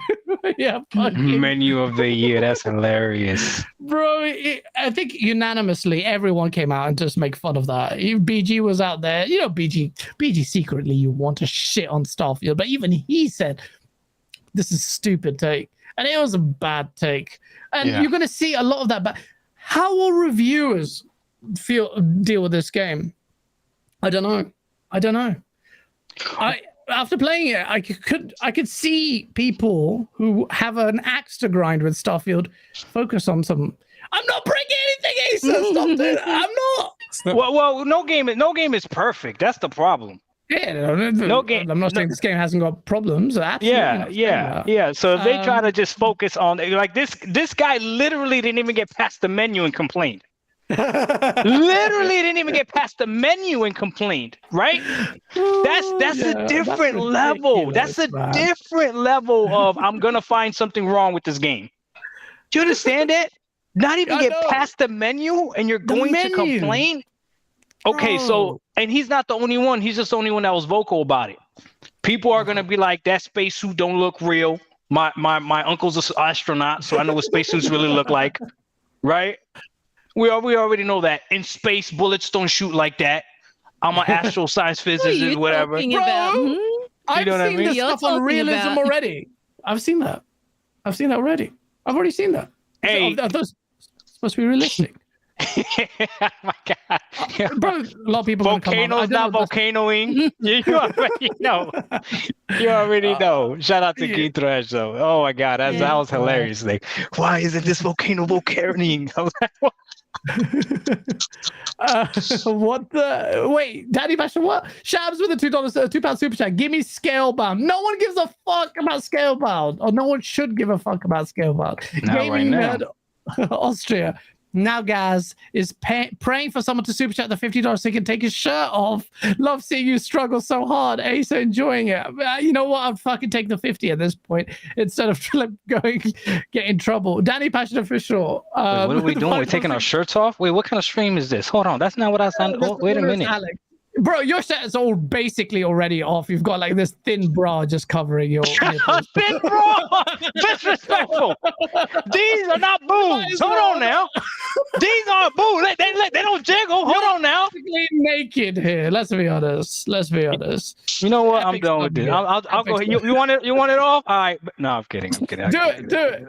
If we get super chat, Doc will take off any excuse for a gym goer to show off his body. No, Especially to 739 people. Hit the like button. Hit this like button. Danny Passion Official. Guys, stop skiing my super chat. Read it like this. My 4090 is ready for Starfield. IGN is looking for negative about Starfield as well. And there's a lot of mistrust about IGN today. Hey, did you see that IGN thing when they left out the Xbox logo? Do you think that was a mistake? Well, that's what Destin says. Starfield players. How could you make that mistake? Maybe it's a mistake. Mistakes happen, but I don't know. This is fuck. I don't know, man. They keep making mistakes. Okay, say that was a mistake. Then you had a literal, and I made a source video about this right at the start when the source began. You had literal IGN guy didn't even sign out of the official IGN account, making fun of Xbox exclusives in the chat. Do you remember that? I remember that. I do remember that. What more do you want? Yeah, that's ponies hired up there. I'll bring it up again. And then but Destin's not a pony though, right? You can't see. No, this is definitely not a pony. He's a bot. Got loads of people work there. It's not just more than one person. But I'm saying institutionally, they're racist against Xbox. Systemically. Yeah. I hope someone makes a mod of a planet full of ponies. Yes, they can as well. Oh, that'd be hilarious. And you could call it Planet PlayStation. That's pretty funny. And you could go over there and like shoot ponies or something. That could actually be a wicked, bro. Or you could feed them sandwiches if you're an animal lover. The sandwiches, bro. You can't talk about the sandwiches, guys. Stop. I can't do anything. He's dying to talk about sandwiches. Just so you know, that's the thing I hate the most about that damn game. You know that, right? What, sandwiches? Yeah, because when people try to explain to me about why it's 30 frames on the Series X, the only thing they could point at is like, look at everything you could do with the sandwiches, and I've just been taking that and running with it. Like, I don't want to collect sandwiches. I don't want to collect sandwiches. The sandwiches. What they're talking about is the physics. You can't say nothing. No, I'm just telling you what I saw in the trailer. What we saw in the trailer, right? Can the physics memory do 60 frames per second? Because that would be nice. That'd be nice on the Series X. 12 teraflops of compute power. I mean, I'm just saying. All I'm saying is, look, people. But Smooth did say what he said in his tweet. Smooth tweeted saying that he's sorry for the 30 FPS slander. So something in Starfield has compelled Kid Smooth to do a U-turn on his statement, and that is the game. And Asa mentioned a few weeks ago that when you kill someone like Bethesda's games, they store it in in-game memory. You come back. This is a fact. No, I didn't. This is a fact. God Fallout. No, Cole said that. You ain't messing up his NDA. Hey, Asa said not me. All right, Asa said not me. Asa, put your headset on. Put your headset on, Asa. Right. When they try to clip this in, they won't know it's you. They'll just see your mouth. Chat. Put your headset on. Chat. Is it true or not that in Bethesda games or Fallout, where you kill somebody and you come back, the body is still there in the same place? That's not the same as putting it in memory. Is it not the same thing? I don't know. Why would you? but in Fallout games, you can go back, do all your shit, come back, and the body's there, right? Do the Fallout games do that? Yes or no? That's all I'm saying. Maybe with bodies, but with this game, they're making it seem like I could grab a cup from this planet, take it to another planet, put the cup down, and then hours later come back, and the cup that I put here is still there. Okay, that's bull. That's bull. Why is that true bull, though? The only thing for people that are, there's thing. lots of people saying yes they do, so I just need to clarify when I'm saying that's not the same as putting it in memory. You've got a solid state drive in this console. You don't need to store every sandwich location in the galaxy in your RAM. That's false tech nonsense, which is why when Gaz tried to attribute it to me, I had to say no, that's not a thing that I said, because that will come back to bite me in the ass. Okay. So what Acer is saying is that this game should be able to run 60. You can attribute that to me. I'll take that one. That's easier to deal with here. Just so you guys know, I have an Asus ROG Ally, and if I could play this game, I do. If I could play this game at 60 on that, oh boy, we gonna have problems. Yeah, but latency. You don't give a shit about latency anymore. What are you talking about? No, I could download the game to my Asus ROG Ally. You could download games to it. Oh, I see. Natively. Yes. Oh shit! Maybe I should get a ROG Ally because my Steam Deck's not getting enough love. You should get an Asus ROG Ally. It's really nice. Yeah. Okay. Xbox games in the Game Pass games natively download them? You download them. Yes, you download them. See, that's what I need to do. That's what I need to do. And it's Windows, so Xbox Game Pass works perfectly on it. And it's cloud saves too, so you could be playing something on your X. You're done. You gotta go use the bathroom or something. You want to take your ROG Ally and it'll continue playing. You continue playing. It's like Xbox's Switch. I promise you, it's amazing. That is so cool. I might actually get that, or trade in my Steam Deck because I'm not using it at all. Or trade in your VR headset. Nobody's using that anyways. I didn't buy. Matter of fact, have Ace trade in his VR headset, which I know he's not using, and have him donate super chat you this week. Finally, he's fighting back. He said, "I do use it, damn it." You know, he playing Tetris. He over there playing Tetris with it. Climbing mountains. Hey, so you climbing mountains? Hey, Tetris Effect is a really good VR game. Stop it! Tetris Effect is beautiful. Not for $600. Not for $600. Okay, not for $600. I played on the Quest. It's a beautiful game. It's but not on the PSVR 2. Are there pickles on the sandwiches? Angry Hippie asks. I don't know. I'm not eating their games, but you know, Xbox fans have something to look. Do you have to eat in that game for health? Oh no, don't talk about it. Never mind. It's funny you ask that question. Ace takes another drink. Oh my god. All right, we're gonna move away from Starfield before I get in trouble. Yes. What I'm saying is, Xbox fans, just take your time off work if you want it. If you planned on doing it, because someone they're like. No, shut the fuck up. Okay. I feel for Cole. He's your best buddy, and you're just like properly dropping a minute over and over again. I'm going to stop talking about Starfield, but do take time off work. I'm not saying it's good or anything, but take some time off work. Was saying, should I take time off work? I plan to take it off. I'm like, just take it off. That's what I'm saying. Just take it off. Hey, Gas is pretty much saying, put your 2-week notice in. Do you? Bro, listen. What I don't want people to do, is for me to hype it up, and then they say, Gas, I thought you was good, and it was shit. You might fucking find it shit. I'm not saying that. My review will be a review. Like whatever. Fuck! Play. Let me just move away from this. This is a game. Play. So like, it's already on the internet. Oh fuck! Thank you for the $10 Canadian. In Oblivion, I would steal every bottle of booze and drop them one by one in my house till my 360 was down like to 2 FPS, so I can confirm they stay persistently in the world. And that is the kind of Bethesda tech that we love. Next, that nobody needs. We need 60. I will say, okay. Let me angle this. I 100% will say 60. I wish I had a gaming PC. Okay. The 2070s is getting older. My hard drive. You know what? Like, complete tangent here. I don't know how quickly Microsoft are going to support this, but GeForce Now is fucking awesome. Like, it's incredible. So if you're worried about not having a gaming PC, that's a viable option. If Microsoft put Starfield on it, which they might not straight away. Okay. Oh, it's not already on it? It's not already coming to GeForce Now? I don't know. They only just put a few games from Bethesda on there, like Doom Eternal and stuff like that. But I don't know when Starfield's going on. So yeah, because if you have the high tier of GeForce Now, you got a high GPU with it, right? Oh, 4080, really? yeah. Yeah, you got a 4080 with it, yeah. Oh, wow. And if GeForce Now's tech is as good as Stadia was, far better. when I played, far better.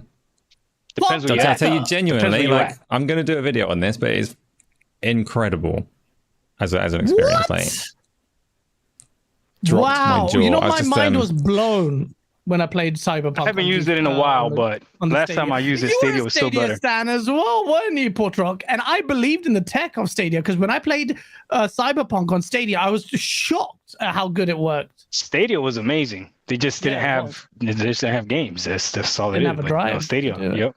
But if you're telling me, Asa, GeForce Now is better, So fuck. there's like a couple of people asking what it does. So there's like layers to it because you can get it to do 4K 120 if you want, which is ridiculous for a streaming service. I'm not doing that. I've not looked at that. But I set it up so that my wife could play Baldur's Gate 3 because the laptop that she was playing on is not good enough. And I got her the basic priority package, which gives you a 2080 at 1080p. But I looked at it on the laptop, like having played quite a bit on other streaming services to see what the normal weaknesses are, and I was looking for like color banding and compression artifacts and all of that stuff, and at 1080p on a laptop screen it looked like pristine. So I was like, what, this is a bit weird. Nice. I need to have a look for myself and see how good this actually looks on a TV at 4K 60. I genuinely can't believe how good it is. Like, this is like having Yeah, it that's crazy. local. What the fuck? CMA was right. Cloud That's is the future. that's the future. Yep. Yo. That's the future. Isn't Sony can't trying we to do just- 4K 60 streaming now too? I saw they something are. like seen that. theirs, but That yeah. Sony's trying to do some. Yeah. I'm telling you, Asa, is the that's future. big. That's big coming from you, man. That's big. It's a big step up from Stadia, and I was quite like, Stadia was well ahead of anything else at the time. GeForce Now is a big step Yeah. up from it. Wow, that's crazy. I gotta try it There's back again. layers to this shit. There's levels to this. Facts. Southmore Facts. says that with an onion. There's layers to it. Brow, I did not. I'm completely oblivious to it. That might kill Cargeet's argument about cloud. He was very vocal on cloud not actually being well. Right. Enough trying to get me in trouble. Chat. We're going to move away from Starfield. It's going to Metacritic. Look, by the time I come back, we I don't even know if we'll have a Saturday show. This is going to probably be the big one where we talk about the Metacritic predictions, and everyone always then clips it and then uses it. So, Doc, think carefully about where you think this game will land critically. Starfield in chat. Actually, I'm going to do a poll in chat. I already said I'm between where You Epic said 93. is. You said 93. You have to stick Yep. to one number. 93. 93. 93. Asa, where are you going? I can't remember because I've answered this before. Whatever I said last time, which was probably what BG said. Oh, here we go. His political BG. answer. Here we go with this guy. Well, you can't just give a Answer different that answer every question. week, can you? Like, if I give a different answer every week and then just pick the week where I was correct, then How that do will you make me feel a today? massive How do you feel fraud. today? No, but how do you feel today? Today I'm feeling a 94, having not played it. A 94. Wow. He said, having not played it. That's high. Is that cold? You got a cold too? Wait, what the fuck? Wait a minute. Yeah, What the yeah. fuck? No, it's some cold. Hold on now. Yeah, I feel that stuff. No, he talks about PlayStation more than I do. Phil, I know you Phil, I know you're watching. Phil, I know you're watching. I'm doing a poll, chat. Lots of but 90 plus, 85 to 89, 80 to 84, and 79 and below. So let's see, chat, where you guys 99. Shut the fuck up. Okay. I may have hyped it, but Oh I've no. only played for like 2 hours. You can't. It's on it. Epic. This is the last code he's ever getting. He ain't getting no more. This guy, I he didn't even get can't. this one. All I'm saying is, look, I didn't even break it. Asa, what's he doing? Fuck up. All right, let's go to the list. Asa, what is he doing? I haven't done anything. I can sit here and watch him betray Colt all day. Like this is funny. I haven't said anything. Sorry, Colt. But all I'll say is, But all Hey, I'm saying is, you need to play that. You gotta have that Stop soundboard. Shaggy, it wasn't me. That's what you need. yeah. Man. That's funny. Not against the law to be excited. That's all I'm saying. Gamescom. Somebody was talking about Starfield. It wasn't me. It was. Everyone's gonna say, "Oh, Gaz is trying to hype up this game as well." Like, fuck. Hey, my next video is gonna be Gas said. Face it. I didn't say It's gonna be like Gas said. Yeah. Right. I'm not saying. Okay, we're gonna move on. Mistro with the $5 super chat. How long is too long to pay back catalog games? Never. I just started with Dragon Age Trilogy. Yeah, for the first time. Is it worth it? Dragon Age. Has anyone played it? Probably Acer. Dragon Age is awesome. If you've just started the trilogy, you'll find the first, second, and third one are very, very different. First one is like tactics, overhead, CRPG. Second one is the weakest by a long way, and the third one is like a open world, over the shoulder view. But it's such a good series. Play it before 4 comes out. Yes. Okay, I never played those games. But I'm playing Dishonored right now for the first time, and I'm loving that game so far. Yeah. nice. My advice to you though is, bro, just power through it, because I love Dishonored, and then I'm going to play something else. It's one of those you don't go back. Deathloop is like that, and then I just like it's hard to. Yeah, I'd be Deathloop too. I'd be Deathloop. Yeah. Epic, you like Dishonored? Yeah, that noise when you teleport. Teleport. Yeah. Wait, what was the noise again? It sounds like you won't unhear it. Next time you play. Stop! You stop doing it, Gas. What are you doing? Stop! That's what it sounds like. I'm pretty sure that. I don't want to hear from you, Gas. What's wrong with you? Hey, so you see this guy? I ruin it. You just. No, I know what you're talking about. I actually just got that power. Yeah. I actually just got it. Yeah. You can climb walls and stuff too. Yeah, I'm liking the game so far. So is what it is. Oh, guess what I just started doing too. What's that? CrossFit. I started. That's disrespectful. I'm a real gym goer. We don't do circuit training. I'm kidding.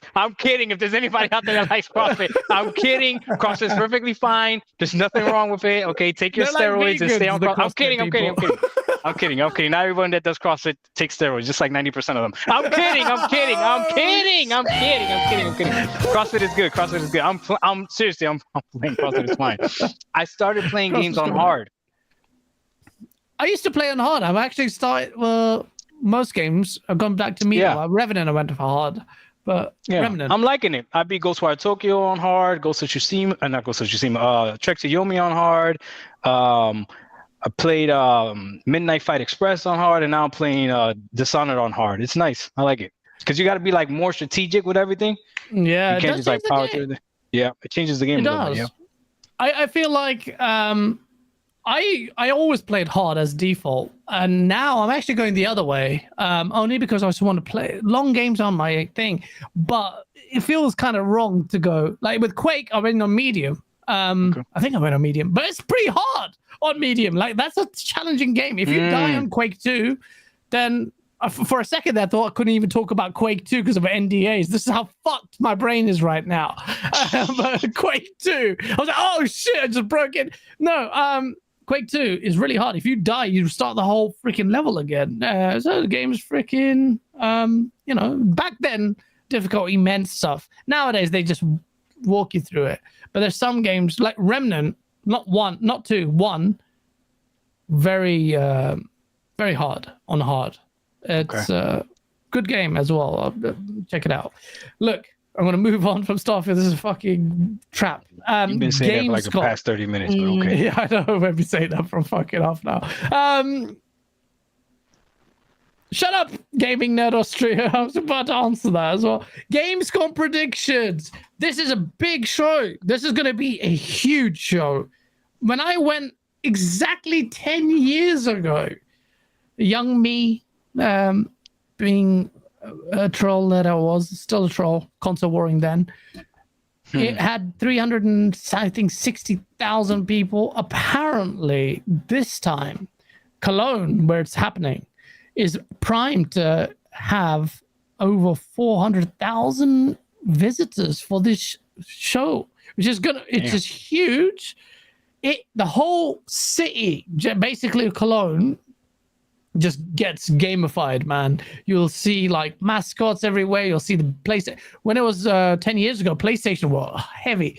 Bro, you know what? I might do this year. I went asking around people, just random people. I was like, Xbox or PlayStation? Xbox or PlayStation? 90, well, I'd say 80% said PlayStation. The other 20% said Nintendo. So there was no Xbox. No, Germany was full on PlayStation centric. I might do it now again and then just get the same response, because I don't think Xbox has made that much traction, but it'd be interesting to observe. I will do that. I'll go around asking. But Gamescom is huge, and Microsoft is actually making a big presence there. Phil Spencer's going to be there. Aaron Greenberg's going to be there. I'll get to see you, Aaron. Collect my cash in person. Thank you, bruh. And then get slapped for my Starfield discourse, which I didn't disclose anything. I didn't. We're back again. Well, right. You can't stop talking about it. Listen, it was just Starfield, man. Okay. Big presence. What are we expecting here? Do we think that they will show something from, well, I don't know if they'll show anything new, but it looks like they're making a big presence here, man. Hellblade gameplay?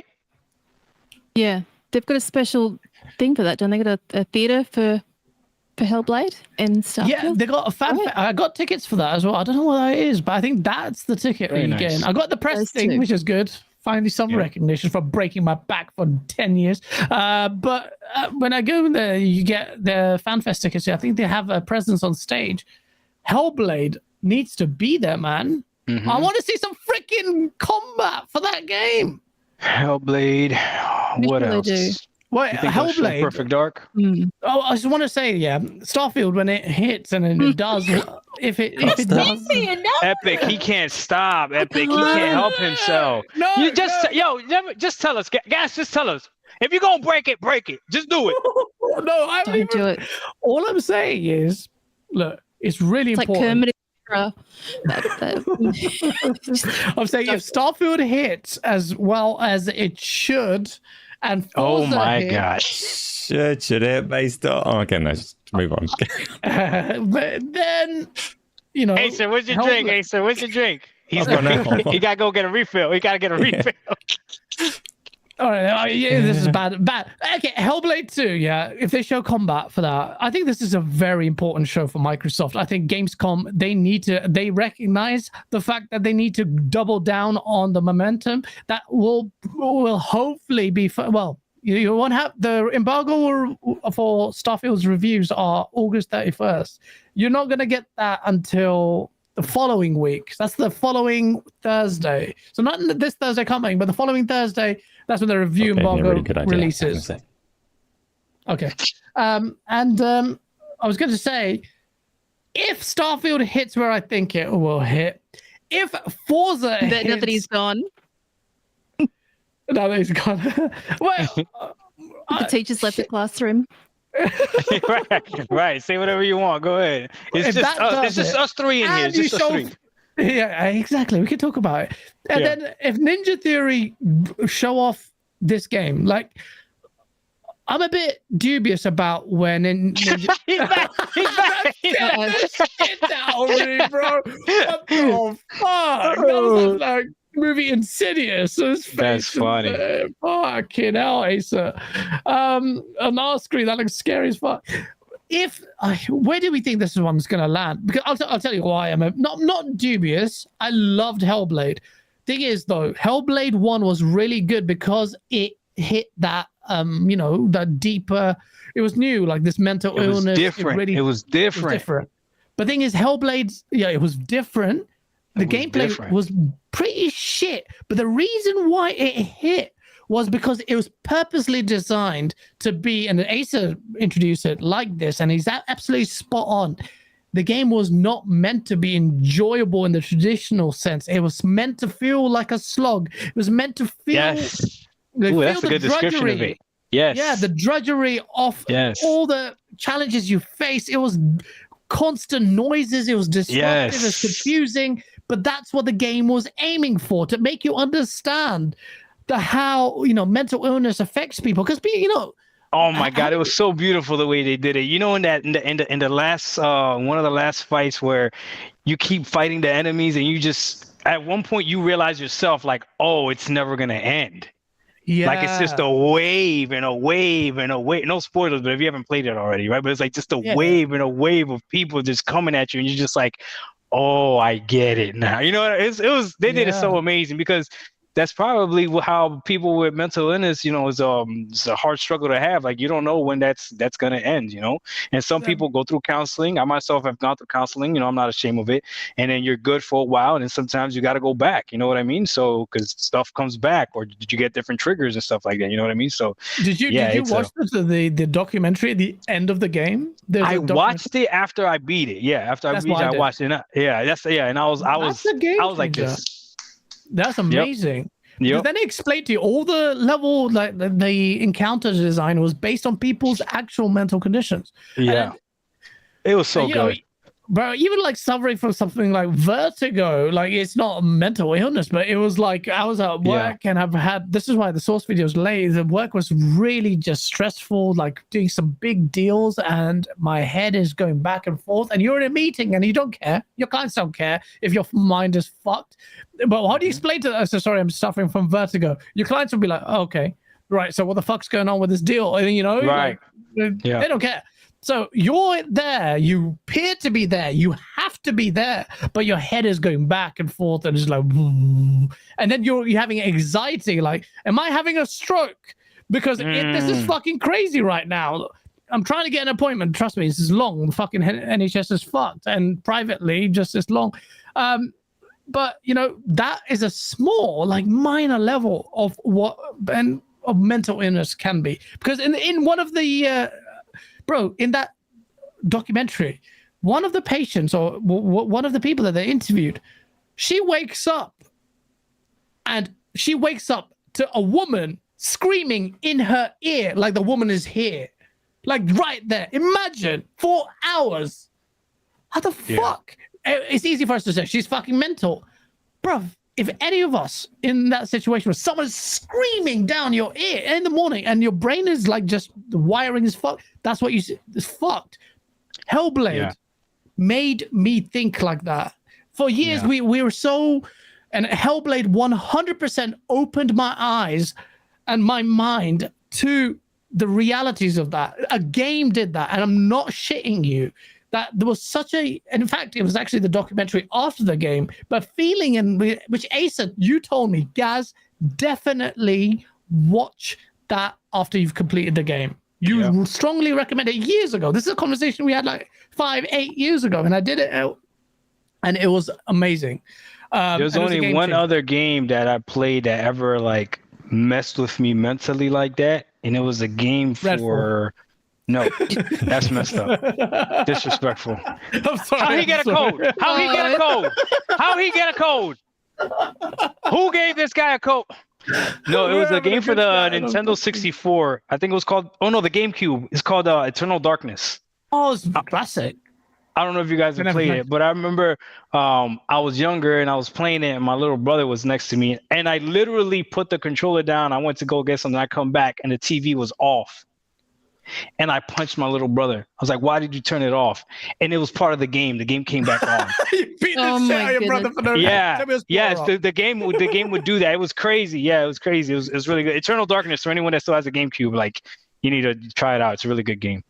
Do you think that's dated well? Do you think that Eternal Darkness aged well? Because I never played it, and I was hyped as one of the best games ever made. Eternal Darkness, for the GameCube especially.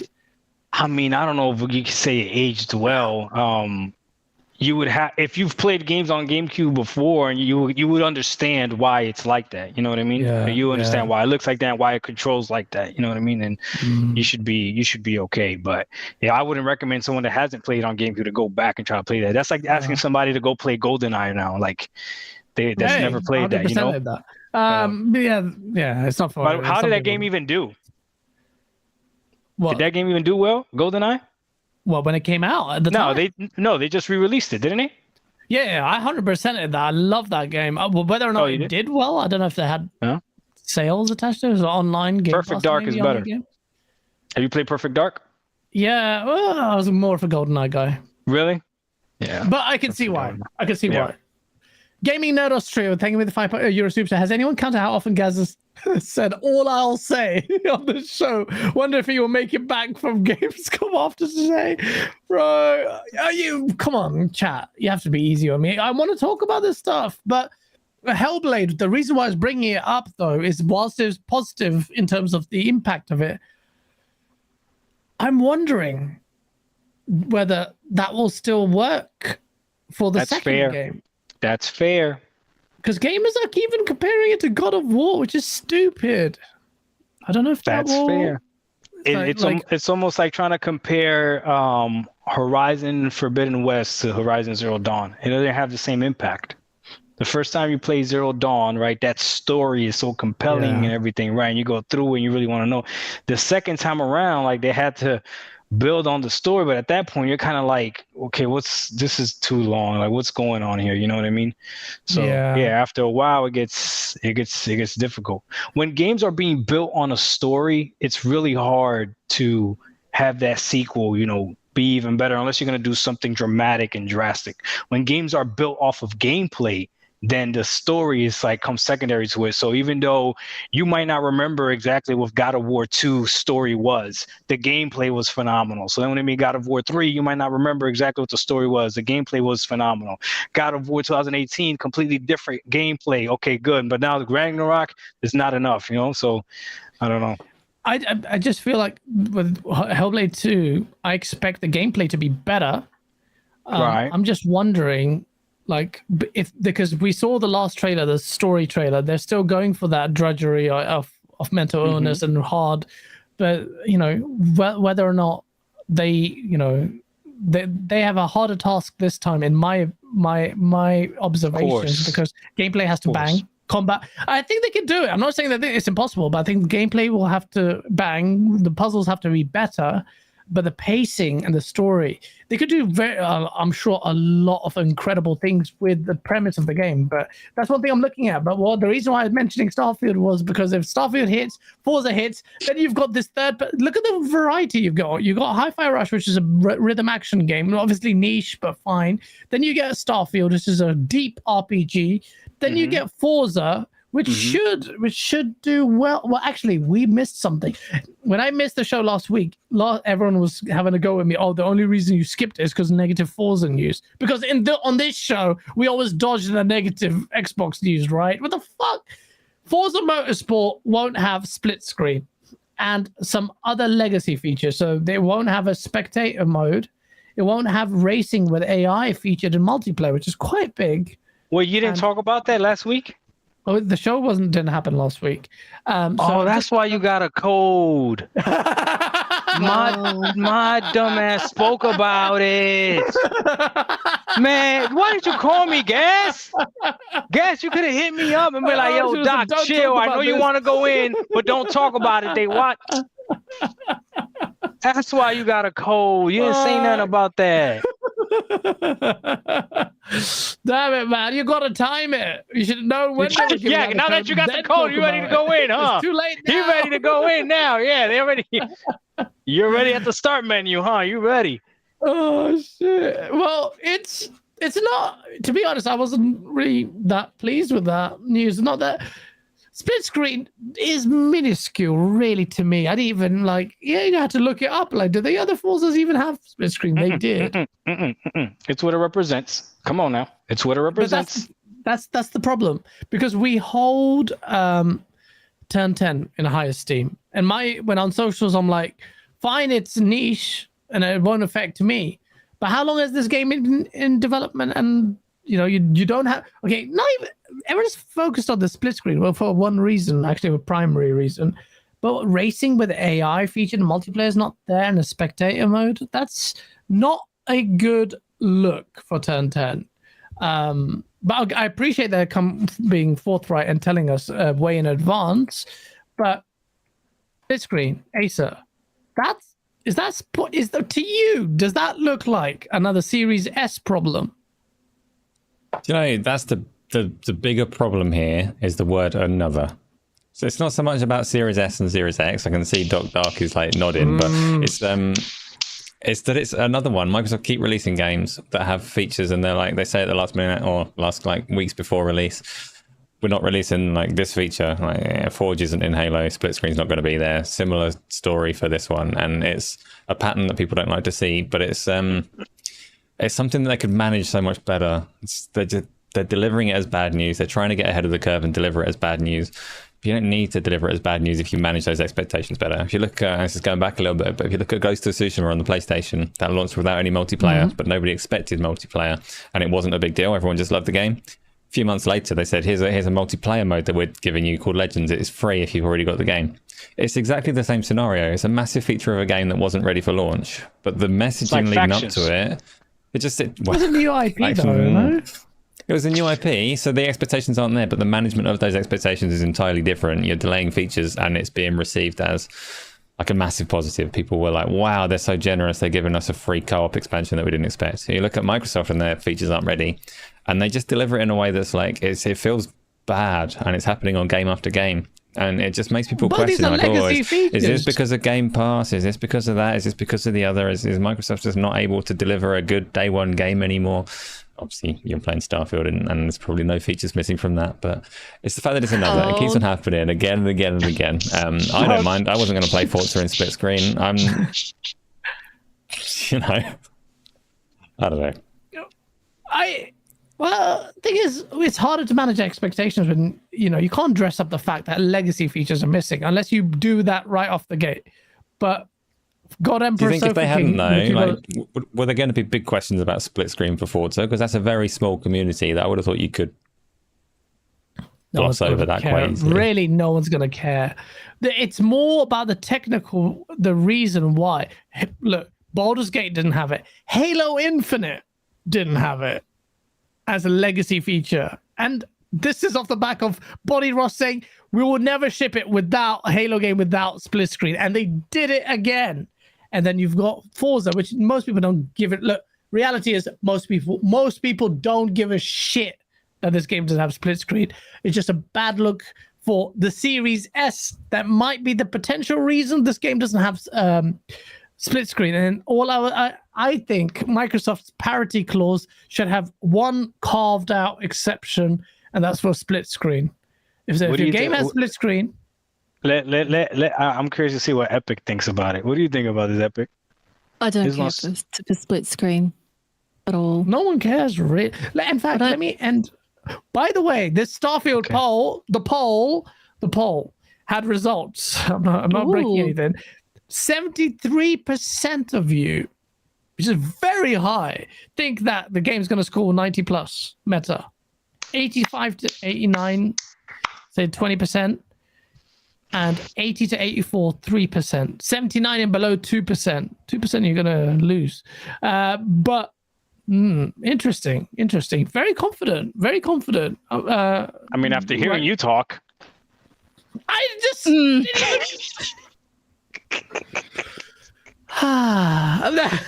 Okay.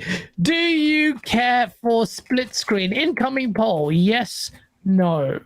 I think that's as simple as you can go, and it's going. Right. I don't give a shit about it, but I just feel like it's a bad. The other modes, is it a problem? I don't know. My eye is on ray tracing. They said ray tracing at 60 with 4K. Phil Spencer, there's a clip. This game is doing on Series X ray tracing 4K 60. I don't think it's going to be native 4K. It's going to be some reprojection. But if it doesn't have 4K 60, even if it's shitty, low-res ray tracing, whatever, it still needs to have 4K 60. And what they showed off a few weeks ago was cube-mapped reflections on the Series X or S. And I'm just like side-eyeing it. And I'm just like, that could be a potential L barreling its way on the Xbox camp. Hopefully not, but we'll see. But I'm excited for it. I think we get to play Forza at Gamescom. I think. I'm not sure. Chat, you might know better than me. But I'm not gonna say anything bad about it. I've learned my lesson. Let's see if I get me a code. Standing this whole time? Say again? Have you been standing up this whole time? I have, yeah. What the fuck? How are you built, man? You are some beast. What are you talking about? It's just standing up. Do you take pre-workout before you do this podcast? Some NO Explode. Did you ever try NO Explode? That thing. I've tried it before. Bro, that thing is raw. I didn't sleep for a whole day when I had it. The original formula was ridiculous. Same thing with Jack 3D. That was Jack 3D as well. You're back in back when I used to train, bro. Look at me now. I've looked like a type 7 diabetes, but before, like, bro, NO Explode, it gave people heart palpitations. And, people almost died. Well, some people died actually. Same with Jack 3D. But sorry, what was I talking about? I just realized you've been standing like a beast. So we're gonna bring it to an end shortly. So I'm mindful of that. Oh, you're good. I'm all right. You're good. You're good. Yeah, that's your boss, man. God Emperor Sofa King with the $2 super chat. Most people didn't even know Forza had split screen. I had to check it. So you're right. And most people didn't, because that's what. But it's not about that. This is what it's about. I bought a Series X. I didn't buy a Series S. Yeah. My whole thing is, why does it not have split screen? Is it because the same thing as Baldur's Gate? Is it because they can't figure out how to make it run on the S? And if that is the case, then this is an even bigger problem, because this is a Microsoft studio that can't figure it out. That's why I'm tripping. If it is because of the S and that parity clause, like you said, then don't delay it on the S. Let it come out on the X. But what this is showing me is that these game developers in these games, they're developing for the Series S first, and then just porting the thing to the X, and the X got to brute force it out. So I'm never going to get the full experience of the X. That's why I have a problem with this. And this is a first-party studio that can't figure it out, if it is because of that. So that's why I'm with Acer on this one. This is messed up. The mistake that I made is that I spoke about it too soon. Now I know my lesson. I'm gonna wait so I can get codes. They can get your codes. This is crazy. Well, look, it is bad, and the Series S is basically sold more than Series X, so that's the mainline console. And I do think that they're brute forcing the games on Series X, treating Series S as priority, which is the reason why Series X is actually being left behind or not as strongly leading on the power narrative against the PlayStation because of that. So yeah, absolutely. What's gonna happen? What's gonna happen when they want parity between cloud games and the console games? What are we gonna do then? What are we gonna do when they we want the game to, this feature can't run on cloud, so we're not going to have it for the console gamers either?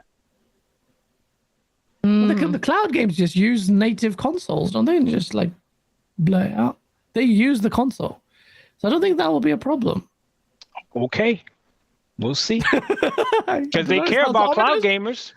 Starfield is advertised on a Samsung TV. I have not seen an advertisement for Starfield on Series X. I think they run on Series X consoles. And then the only reason I know that is because you told me. I haven't seen a commercial telling me that. Commercial doesn't need to. But I'm pretty sure the cloud games, they use Series X. I'm being facetious. Yeah, they use X. They use XSplit, but yeah. Yeah. So that wouldn't be a problem. But cloud, you're saying you're looking forward to your, running on your Asus. Hey man, and Acer has dropped this bombshell to me that GeForce is incredible. Then the future is closer than we think, and we're arguing about some bullshit, but it's not there yet. We will see. Angry Hippie with the $2 split screen is gaming's old yellow. It depends on the game. And some people were like, hey man, I used to play this with my kid. And absolutely, I do agree. Shout out to TZ, the GOAT in the chat.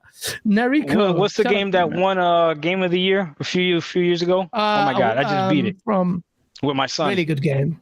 It Takes Two. It Takes Two, that's it. Oh yeah, that's your way out. It's a really good game. Really good game. That's split screen.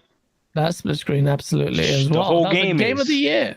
Although you play it online, a lot of people, I'm sure, played it online. But that's a great example. Look, split screen is not dead, but it's still niche, man. Let's be real. It's very niche. I don't give a shit. Most of us don't give a shit. And the chat, at 87% of you, after 201 of you. By the way, smash the like button, man. I forgot to say that. Because if I don't say it, people don't do it. Nariko with a £5 super chat. Sorry, what was it? Freaking 87% of you don't care for split screen. Come on, man. That's a lot. Nariko with a £5 super chat. I'm going to try and finish, shout out to you, Nariko, try and finish Assassin's Creed Origins, Psychonauts 2, Hellblade, and Dragon Age 2 before Starfield comes out. Wish me luck. Good luck. Yeah, no good chance. luck. Oh, I can tell you now, Nariko, no chance. Isn't Origins like 40 hours or something crazy like that? Bro, he's not even talking about minor games here. Hellblade, fine. Dragon Age 2, even I haven't played it, and I know it's going to be big. Psychonauts 2 is another game that I need to complete. Bro, the backlog just gets crazy, and I was enjoying Psychonauts 2. Psychonauts 2 is a good game. I like it. Well, another game that we came. Do you care about Stalker 2, Epic? Does that look like you've read my mind? Because that was the one that I was going to mention that'll be at Gamescom. It is going to be. I'm very looking forward to it. It's nice. It'd be nice to see more from them. I think I don't know if we'll get a release date. Have we got a release date for that game? I don't think so. Wasn't that game was delayed, right? Yeah, because the but these guys are ready to show, and it's going to be playable, I think, as well. So that's what I'm really hyped for. Stalker 2, because it could be amazing or could just be okay. But December 10th says God Upper Surfer King is a leak. Oh. Rumor is December. My God, for freaking December. Why would you want to just stay out of everything and go next year if you're... Because it's such a busy year. Angry Hippie with $2. It takes two Mario Kart the Outliers. It's playable. I think it's playable at Gamescom, yeah. Yeah, I can't wait for that. Hopefully this press thing allows me to skip the freaking long ass queues. Well, there won't be, but there might be press queues. But I can't wait to play Stalker 2, man. Stalker 2 is good. I want to see what it looks like. Starfield again. I said Starfield, didn't I? Fuck! Prediction for Starfield user score. We already did it. CWU, thank you for the $2 super chat. And most people, CWU, if you're tuning in now, said 90 plus. I'm sticking to my 91. Oh, he's asking for user score. It's difference. That's all difference.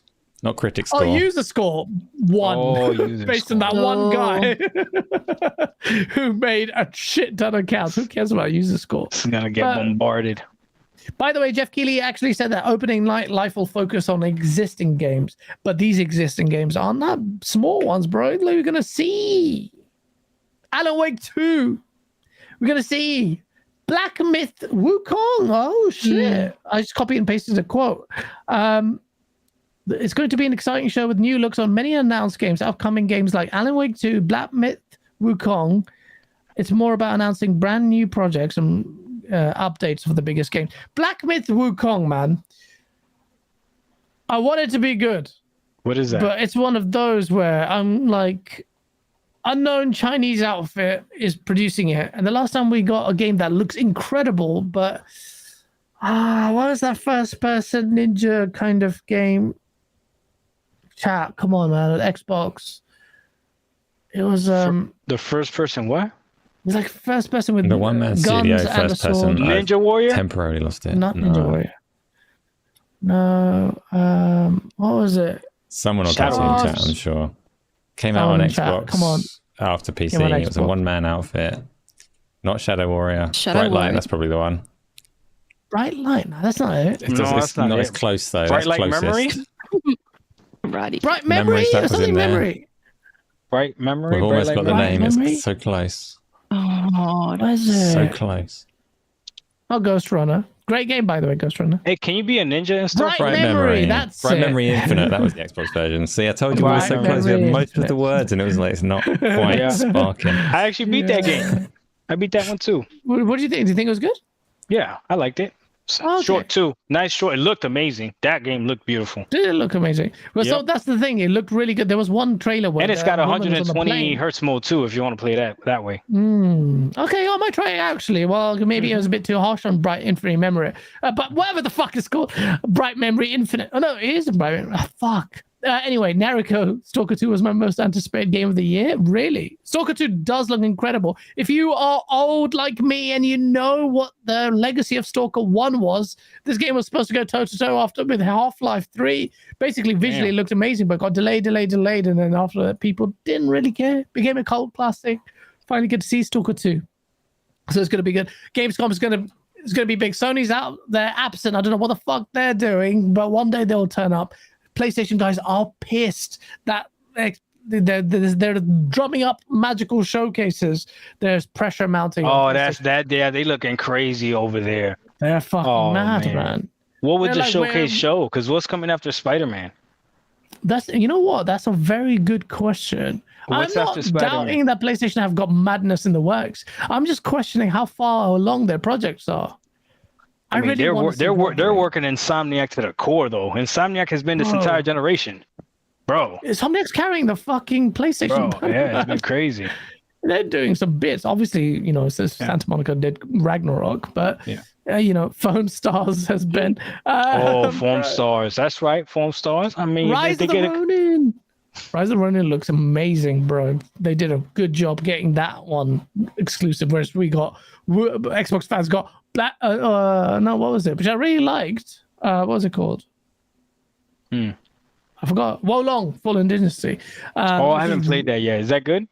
I really enjoyed it. Oh, enjoyed it. So good. I played the fuck out of that. Yeah. Oh, Did you? Have you completed it? Epic. Oh, absolutely. Yeah. I almost 100%ed it, apart from one shitty freaking achievement that I care about. I said, let me just do it. And it just bugged out on me. I'm like, fuck this. I'm never doing this stupid achievement thing again. But yeah, that's a good game. But Rise of the Ronin is a better get, in my opinion. I haven't played it, obviously, it hasn't come out yet by PlayStation because they got an eye for their money hatting. That's what they do. What they do. They're good at that. Phantom Blade Zero. Amazing. I think the name is different, or maybe that is the name. That's another good. They've got really good third-party money hats, man. PlayStation have got some good things in the works on the third-party money hatting things, and Wolverine is going to be, but they're not there. So, but it's a massive, big omission, and a big opportunity for Microsoft now. Because when I was there 10 years ago, everyone was PlayStation side. Now with their absence, Microsoft, this is the reason why Microsoft is going in. Their floor space is huge. Their investment on Gamescom is huge. Guys, can you imagine what it would have looked like this year if Redfall was actually good? Bro, Redfall had to die for Starfield to thrive. I believe in it. It's the karmic force, bruv. I'm telling you right now. There can't be in the karma and the way things work. You can't have Hi-Fi Rush bang and Redfall bangs. And Redfall banging was going to be an 84 average. And then Starfield bangs and Forza bangs. It just doesn't work that way. It's just the karmic force is the cosmic force. Thank you. Okay. Just had Go ahead. So take another drink. That's right. He gets still talking about Starfield. I'm not talking about Starfield. I'm just saying Starfield should do well. You're saying it's going to bang. It should do well. Bro, I can't say that after playing for like 3 hours. People could think I'm just hyping it for no reason. I'm not doing that. You could judge it off of the menu. Exactly.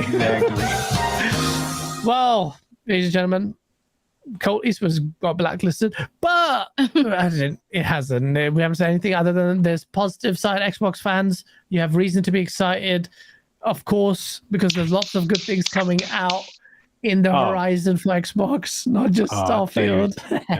And just look out for the madness. There's a lot there. So I'm not going to touch on these little minor topics because we have made some memes. I was going to talk about Sony not disclosing PlayStation Plus members, but who gives a shit? It's Gamescom week. Next week might be back on time. If not too tired, then we'll make some memes. But we're going to have an incredible show. Thank you, everyone in chat. If you enjoyed the show, hit the like button. And just swim in the sauce. If you like the sauce, definitely hit the like button. Before we go, we have to give both guests their flowers. Thank you so much. That's such a fun show, man. It's so good. But before we do, Asa, talk to us. Yeah, so I'm going to be playing more stuff. I've got more Baldur's Gate 3 coming up, loads of PlayStation VR 2 and PC VR, because I just love it, you know. I play so much of that. Tomorrow on the Sunday one, I normally do like an open community thing that people can jump in on. I'm going to do some Texas Chainsaw Massacre, which I don't think I'm going to like at all because it is not my kind of game. But if you want to like chop me up with a chainsaw, that's the time to do it. And yeah, Dr. Dark Epic Treasure, thank you so much for coming along, and everyone in chat as well. So. Absolutely. Thank you so much, everyone in chat. We love you. Thank you for enjoying the Source. We had to Epic. You loved it. Come on. Now you're going to be even more toxic based on your last present. You just springboard into toxicity. The veins are pumping with the toxicity. Source. It's your fault. It's all your fault. No. Oh, but thank you. Thank you for coming on. I hope you had a good time. Yeah, as always. Tell the people, where can they find you? Oh, Twitter, just Epic Treasure with a 1 at the end. And Isla, being the genius that she always linking to Epic's YouTube stuff as well. I was waiting for that to come up. I was like, where is it? Sorry, Isla. You linked. You did actually. But thank you so much, Isla. Shout out to Isla. Shout out to Isla as well, who edited Ace's video on his personal channel as well, talking about the death of digital games. He said for #forever digital. I said fuck physical. Yeah, sure. That's we'll why go with he that. said That's that. what he says. That's why he said fuck physical games. And if you like physical games, and if you ever #forever physical, you're a prick. That's what he says in the video. And I said, I said that the same if you like digital games. I also called you a prick. I called everyone a prick. You should probably watch it. You definitely watch it. Last but certainly not least is the man who has been standing there, and I've been very conscious of the fact that this man is just pacing like a beast, man. You are a boss. You're doing a training workout as you're doing a podcast, man. Gotta love your dedication to Technically, health. you do burn more calories when you're standing and sitting down. Just saying. Technically, That's rated, man. I'm so glad that you finally did turn up at the end and make it, and you Dr. Ark 1985. there's levels to this. That's There's right. levels to this. Thank you so much, man. Tell the peoples, where can they find the mad brother of Portorock?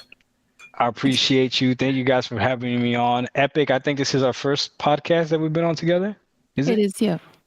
It's nice meeting you. So I'm sure it won't be our last. Acer, me and you have been on this here before.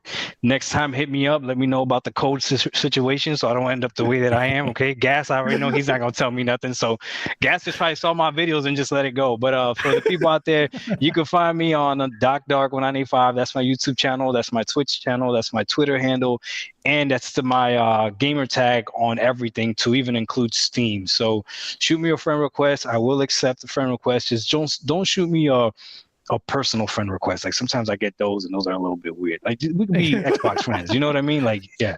I don't even know your first name. You don't even know my first name. Let's just do it that way. But yeah. So I stream on Twitch. I stream on YouTube sometimes, and then I got my YouTube channel as well. And I hop on different podcasts from time to time. So check me out. I do like the console war. So if that's not your thing, then you might not like my content. But I like to have fun as well. I don't take any of this stuff serious. So please come check it out and support. Yeah. Hey, Gas, I appreciate you having me on, bro. Thank you for coming on, man. And you're one of the more wholesome console salt miners, should we say. Really good content. Everyone loves it as well. Thank you so much. Everyone in chat, definitely check out the Ace's video. Isla's been working on it for 2 weeks. Hit the like button, and I will have great content for you after I come from Gamescom. Hopefully some developers interviews. Developers, don't be scared. We'll make some memes together. Get lit, baby. Do some crack. Ladies and gentlemen, please hit the like button, and we'll see you next week. Take care. My channel's not going to survive that. What? He said we'll do crack.